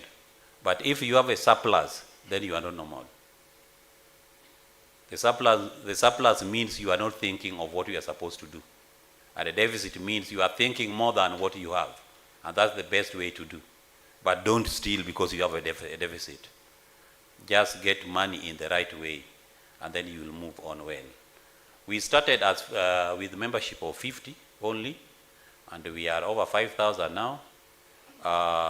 We attained the 100 million Kenya shillings many years ago, and we became under SASRA when it was compulsory for those who have deposit of 100 and above to be under SASRA. That's how we found ourselves in a SASRA. We are not FOSA yet, but in our current strategic plan, we are planning to be a FOSA, right? So what am I trying to say? You have to move gradually. We started with 50, we are now over 5,000. Our asset base is around 6 billion, which was not there before. So I am very happy that notwithstanding your membership number, you've really tried in terms of saving.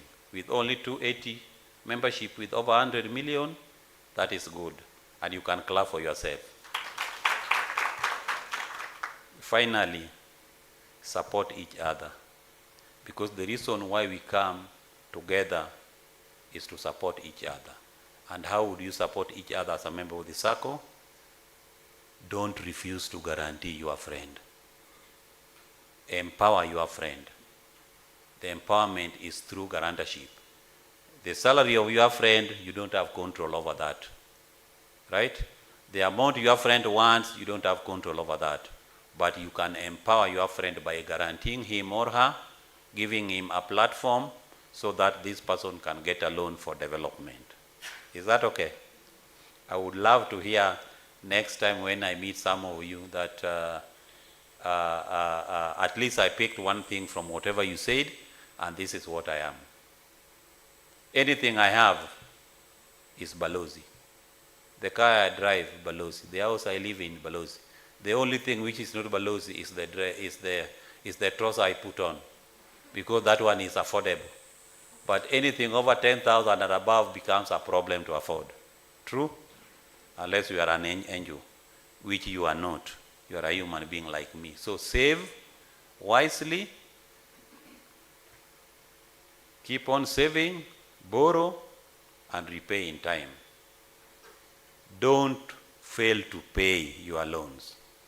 Bwana Chairman, I want to challenge you that what you should do, because I know there are members who are very stubborn, they will get loans and they will refuse to pay. What I've done with my people is to discipline them. And how do I do that? You fail to pay for 3 months, CRB. Because what I have learned, people fail to pay the Sacco loan, but they go to the bank to get the advances.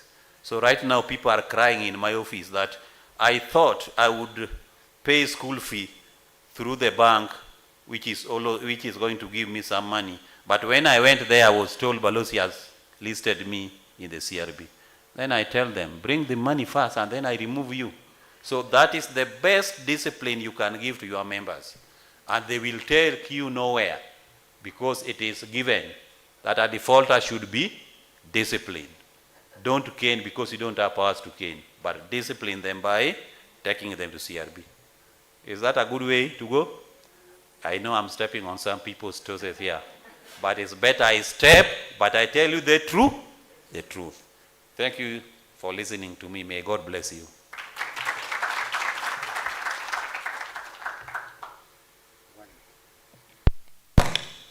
Thank you. We can appreciate him better. Thank you very much, Jorim. 1,000 ways to die. What is one of those? Die with a loan. Hiyo ndio mimi nimeshika. Kufa na loan. Anyway, thank you. We appreciate. I want to invite Tony from NSSF to also just briefly share with us, then we get to the awards. Tumpigie makofi tafadhali.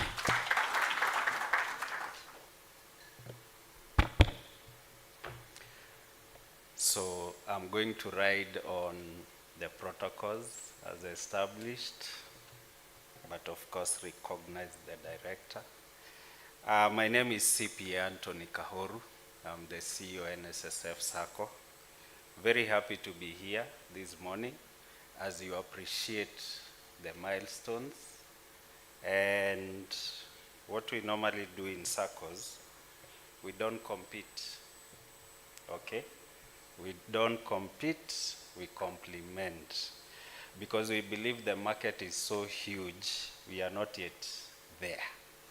And therefore, when you call me here, I'll come very fast, hoping that tomorrow if I call you, you will show up. And therefore, I want to bring greetings from NSSF Sacco. NSSF Sacco was established by employees of NSSF. But today, the Sacco has over 10,000 members. For those who are familiar with the fund, as at end of last year, there were less than 1,000 employees. And I want to give you this story to support the idea that the commissioner gave, my senior has given, that you people must think beyond the authority. Okay? NSSF had over 2,000 employees at some point. Then the government froze employment. Okay? And people are retiring. So what happens? You lose members, you refund deposits, and the Sacco shrinks. But because NSSF Sacco had foreseen this, in the year 2004, they opened the common bond. And today, we have over 40 other employers with members in our Sacco. So it's not a big deal. You will not lose your identity.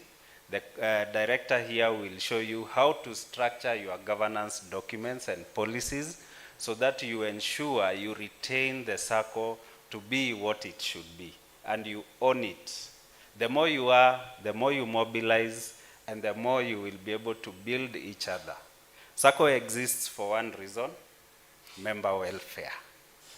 Nothing else. The dividend we are talking about, the business that will generate together, comes second.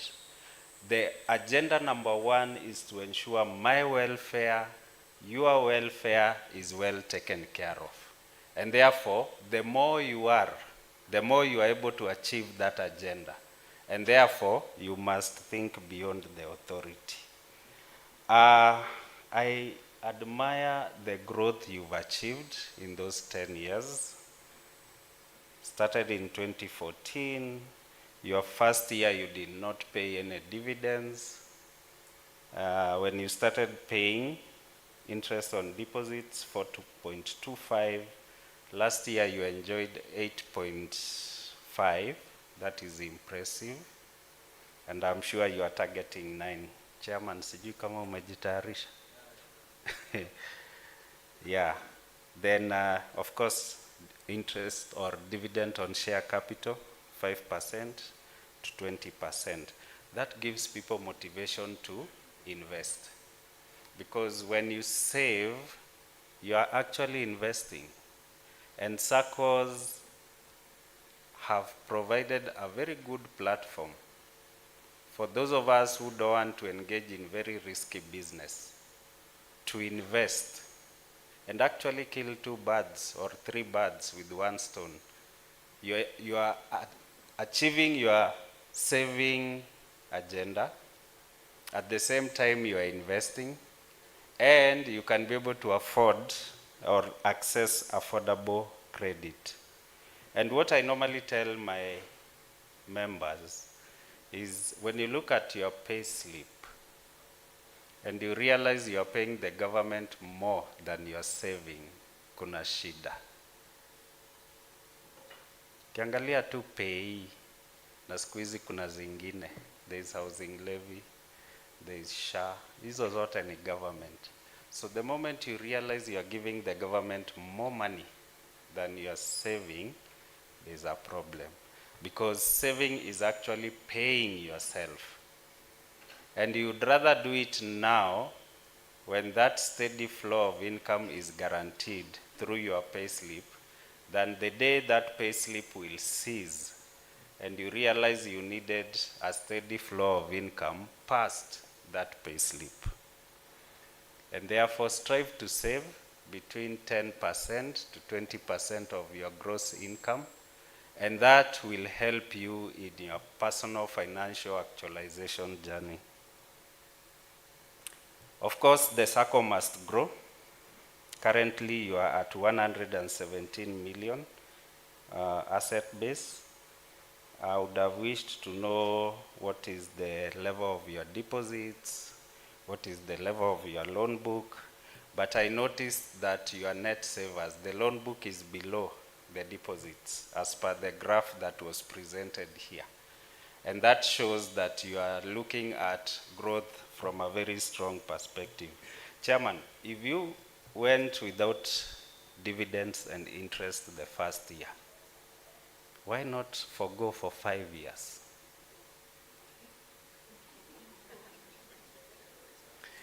It sounds very ridiculous, but I can tell you, you can easily transform the Sacco by just saying, I'm foregoing, and not foregoing, because that money still belongs to you.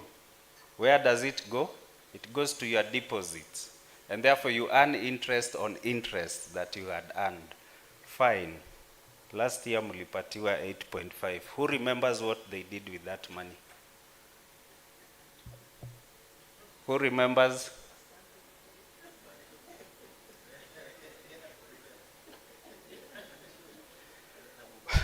My friend alienda akapiga sherehe vile amepiga sherehe hapa hivi. You will not remember.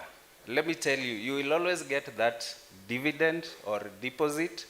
By the second week ujui your pesa ilienda wapi. But for those who voluntarily capitalized, they can produce their statement and show you this is where my money is. And therefore, if you are generating 10 million in income, what will that do to your asset base if you were to capitalize it for the next 5 years? Think about it. Some of these things are a matter of sacrifice, and I'm sure you all will mean good for this society. Ndio maana mko hapa. Commissioner aliuliza if you closed office, but I know you've made arrangements on how operations will run there and as you celebrate. So you can choose to celebrate even bigger by the time you hit 20 years. Your immediate journey should be to achieve 1 billion. Okay. Sisi wote lazima tuwapatie targets, so that when he invites me again, I'll have to assess you guys on whether you worked on my assignment or not. So my assignment is you guys must hit 1 billion, and it will be easier than it was hitting 100 million. The journey to 1 billion will be easier than the journey to 100 million.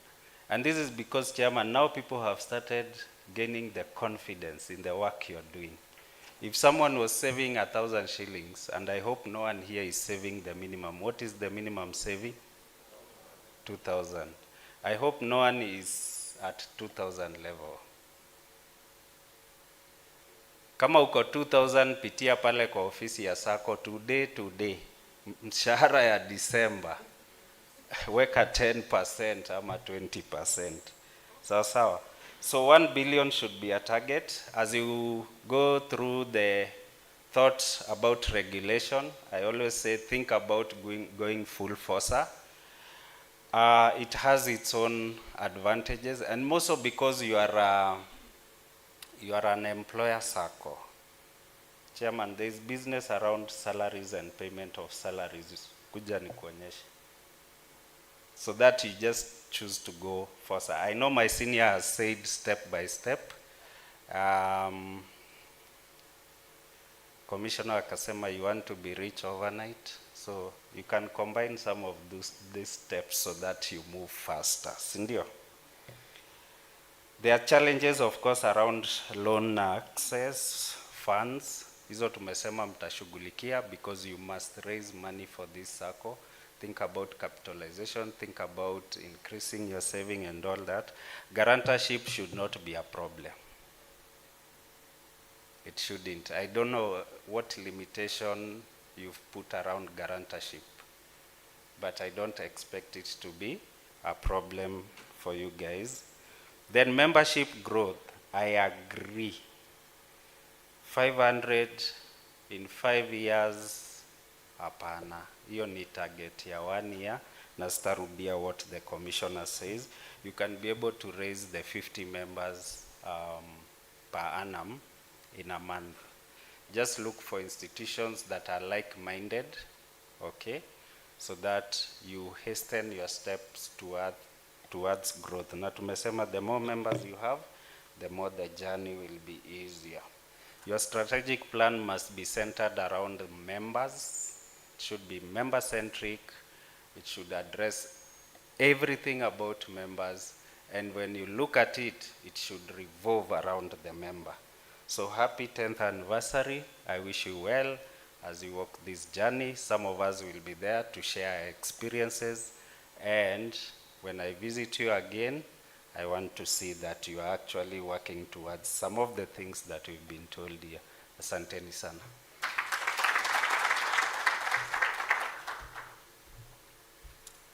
Thank you very much. It's good to hear from the big brothers, right?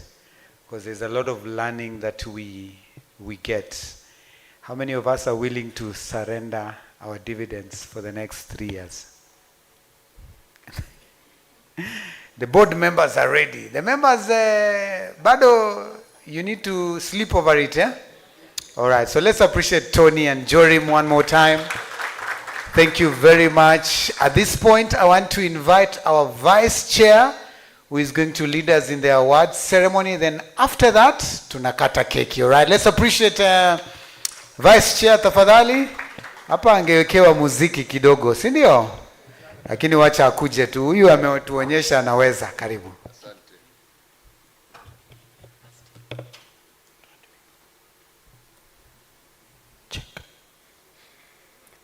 Good afternoon, Madam Director, County Director Cooperatives, the Chair of the Board of Natcon,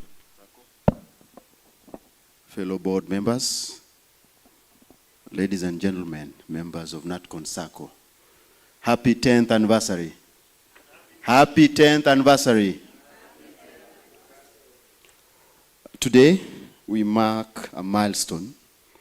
And one way or the other, we need to recognize members who have achieved outstanding milestones in one or two categories so that we can appreciate their contribution to the society. So the first category is members who have achieved the distinguished outstanding savers. I will not mention how much it is, but substantive amount. And therefore, I'll be calling your names, and Madam Director, you'll assist in giving the awards. So in no particular order, when you hear your name, kindly be upstanding if you're around, so that you can receive this award. Certificate of appreciation presented to, I'll mention the names, but I'll read what is written so that you all know.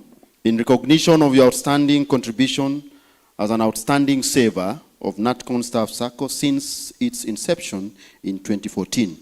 On this occasion of our 10th anniversary, we honor your legacy and lasting contribution to the Sacco's success. Mr. Wycliffe Tirimba. Makofi kwake. Is he here? No. Dr. Vincentia Anyango Apopa. Makofi kwa daktari. Mr. John Kipkoril Moita. Makofi kwake. Miss Francisca Abonyo. Sorry, Anyango Obonyo. Yeah. Miss Pauline Njugu.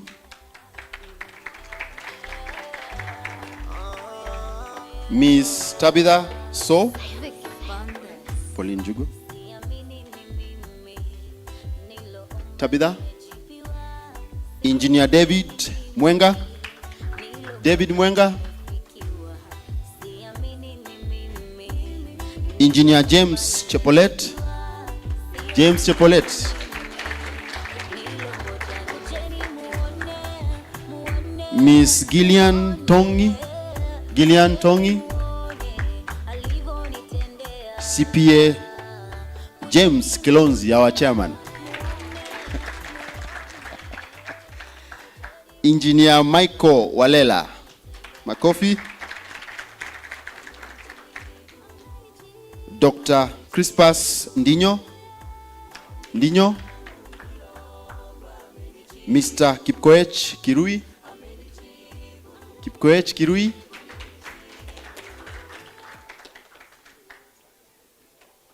Architect Festus Marita. Festus Mariera. Architect Stephen Mwilu.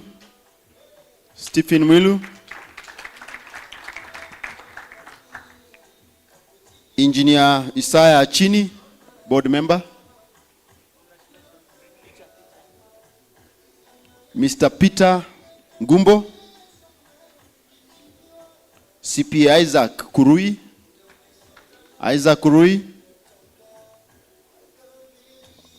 Now, to the next category.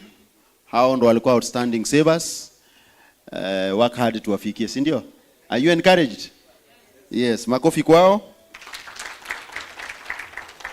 To the next category, in recognition of your outstanding contribution as a distinguished loan member of Natcon Staff Sacco since its inception in 2014. On this occasion of our 10th anniversary, we honor your legacy and lasting contribution to the Sacco's success. Dr. Vincentia Apopa.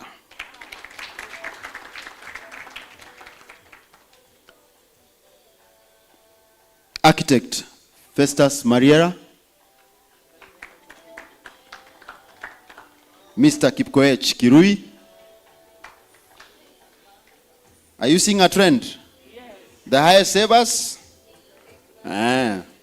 Mr. Wycliffe Tirimba.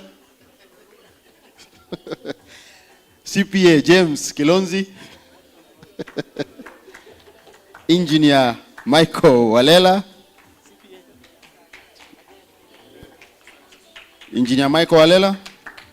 Makofi kwao tafadhali.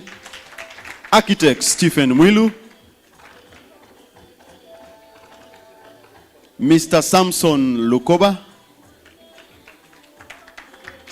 Lukoba, advocate.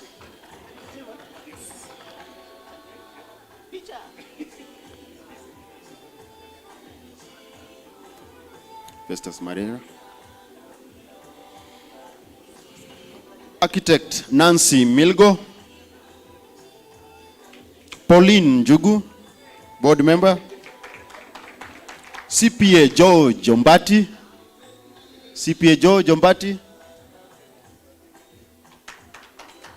CPA George Hisa.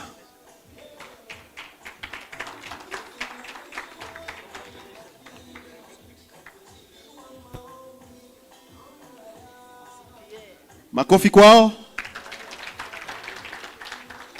And now, this certificate is presented to two special persons in what we call long-serving member. These are people who served until retirement in the Sacco, and they are still there. In recognition of your outstanding contribution as a long-serving member of Natcon Staff Sacco since its inception in 2014.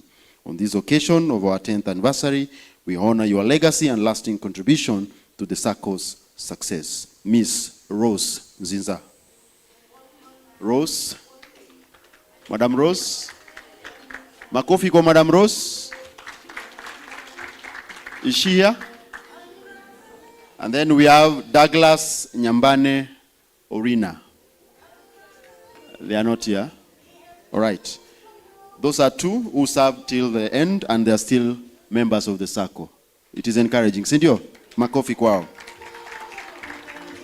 Now finally, to recognize our former board members of the Sacco, It's also good to recognize our retired board members.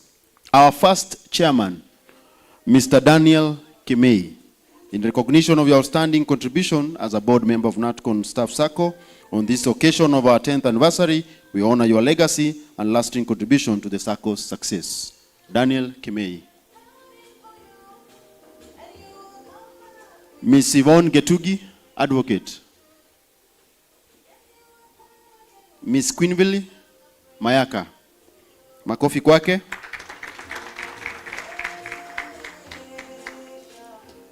A long-serving member of the credit committee, retired last year. CPA Joseph Kiruja. Joseph Kiruja. CPA Winnie Masare. Winnie Masare. Miss Cinderella Wanjiku. CPA James Kilonzi. This is a current board member. We need current sasa. Current board member? Current chair. Yeah, current chair. Sasa tumeingia kwa current. CPA Marion Mwende, our treasurer.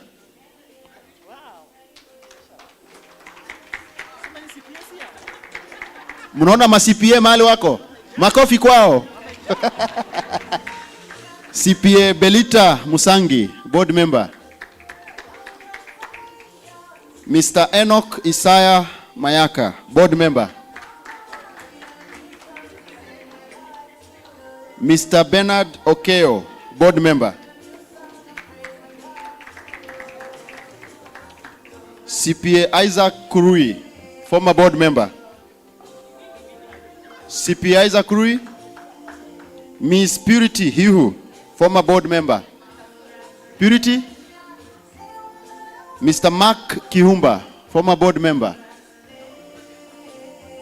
CPA Christine Kirimi, former board member. Mr. Geoffrey Ontiri, our first vice chair, former board member. Mr. Shem Kerosi, former board member.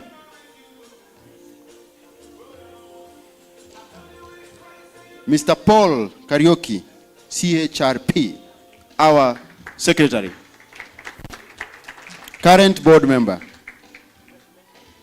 Miss Pauline Njugu. Makofi kwa Pauline. Makofi kwa Pauline. Pauline amebeba zote leo. Yeah. Mr. Jim Mushira, CHRP, board member. Mr. Samson Mulondo, Chair, Supervisory Committee, board member.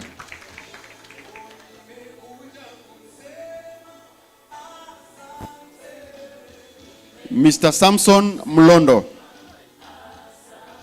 Mr. David Gregory, Supervisory Committee, board member.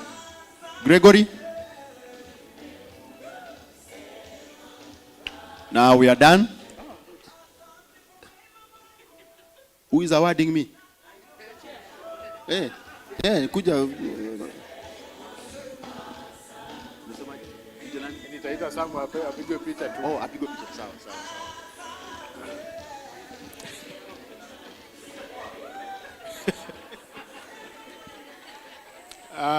Certificate of appreciation presented to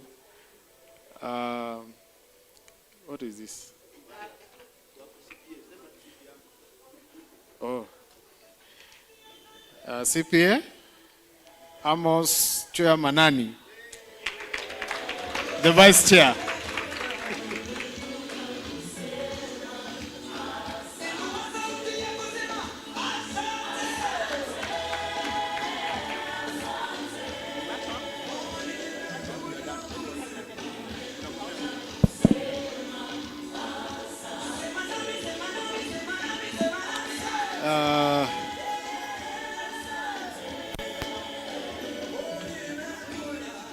I think the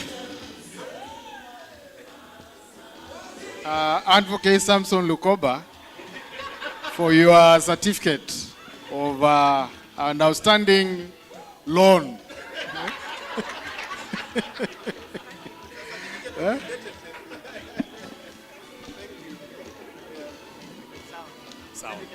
I think we are done.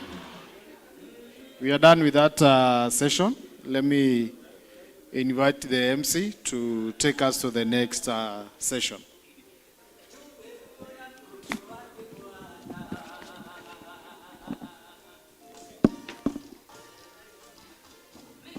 All right, wapi makofi ya vice chair na chairman. Huyu vice chair hangepewa certificate. Hii sherehe ingeisha, si ndio? So thank you very much. At this point, I want to invite Dr. Vincentia Apopa to mpigie. Let's appreciate her. She's going to lead us in the cake cutting ceremony. And then after there, tutaendelea. Karibu sana. Thank you.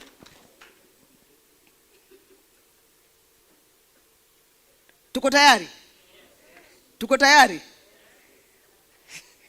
Sawa sawa. I don't know whether the band is going to give us some song for cake cutting. Aya, muwe tayari basi.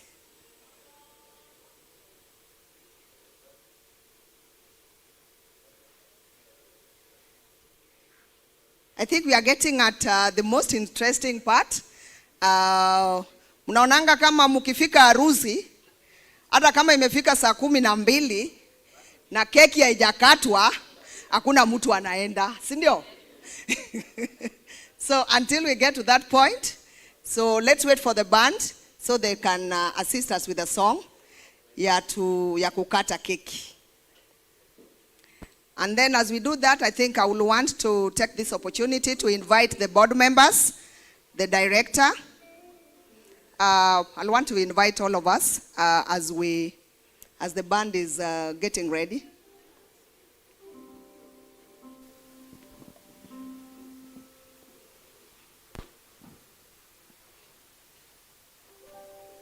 All directors.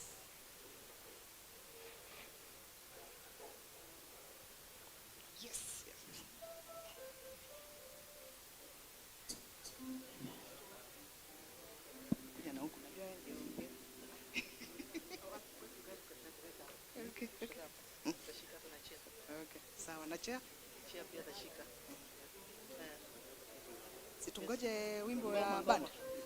Ngoma band.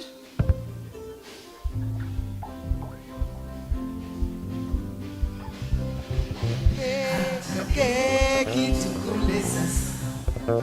Kata keki tukule sasa. Kata keki tukule sasa. Kata keki tukule sasa. Kata keki. Kata keki. Kata keki tukule sasa. Hiyo ni keki sio ugali. Hiyo ni keki sio ugali. Hiyo ni keki sio ugali. Hiyo ni keki sio ugali. Hiyo ni keki. Hiyo ni keki. Hiyo ni keki sio ugali. Kata keki tukule sasa. Kata keki tukule sasa. Kata keki tukule sasa. Kata keki tukule sasa. Kata keki. Kata keki. Kata keki tukule sasa.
Supervisory Committee.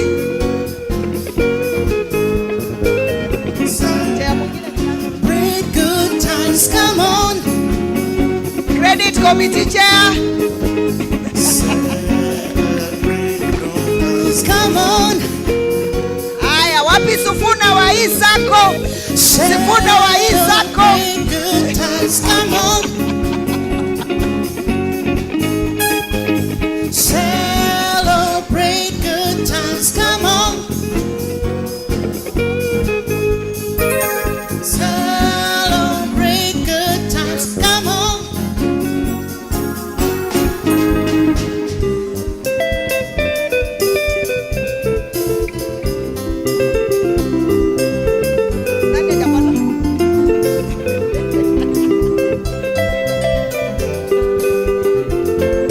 Hata mimi nijipatie.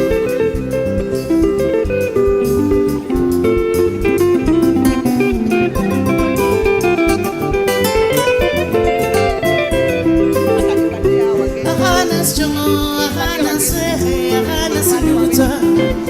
Yanzo werinde mama wechungene nevaduba tama. Yanzo werinde manjerere titi halondo. Yanzo werinde nanjerere titi halondo. Vaida, omwana nyanya, omwana mabere, omwana indumbu. Nasi omwana mutata, omwana indumbu. No misa kubesimu, nange huevindu. No misa kubesimu, uyanze huevindu. Hiyo nyimbo lazima uicheze wakati watu wanakula, hata kama ni keki. Si ndio Kanto? Ndio. Kabisa. Odi. All right. Hiyo wimbo itaendelea. Let me call George. George, please kindly come. I want to introduce us to George. And then Pauline will give us the vote of thanks. Pauline, uta hand over the cake just for a minute, then you will continue. Pauline amefanya kazi poa, si ndio?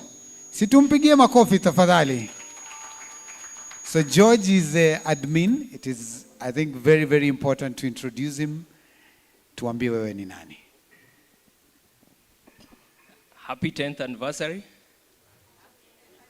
And good afternoon to you members. My name is George Maina, currently serving as the Sacco admin. Most welcome to my desk, and my phone is open to your calls. Asante. Makofi ya George tafadhali. Thank you very much. Pauline, karibu sana.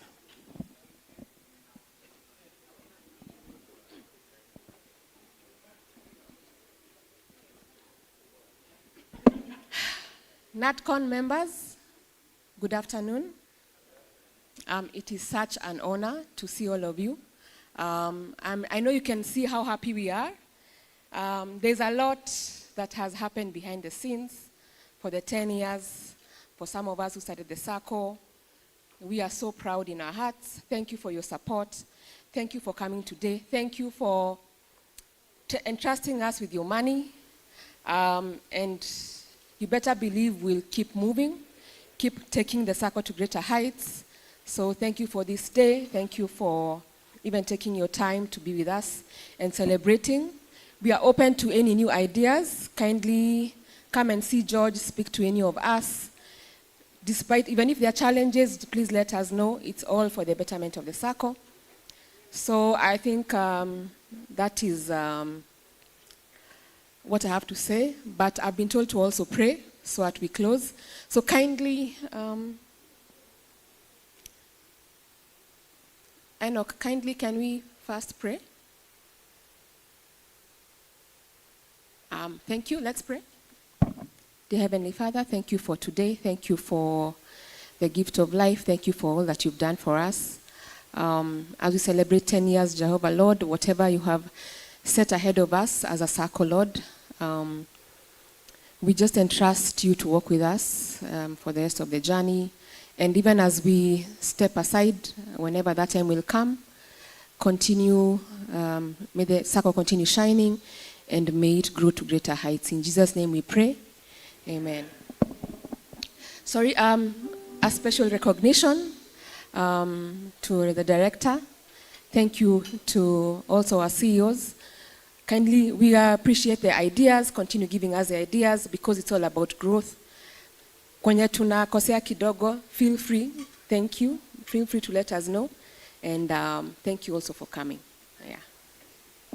So one final announcement, lunch will be served on the restaurant on the other side. So when you, after you leave, you take your right, keep walking. Probably about 50 meters, you will see a restaurant on your right. Those of you who've been here before, that's where the restaurant is. If you have a question, we have the some people who will help you. Just ask where the restaurant is. They should be able to direct you where that is. So we have the cards.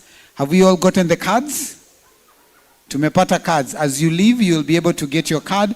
One more time, just lift up your hand like this. Inua mkono yako namna hii. Inua mkono yako namna hii. Sema, congratulations, Natcon. And on to the next 10 years. Thank you very much. We still have photos outside there. Congratulations and have a beautiful, beautiful afternoon.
What?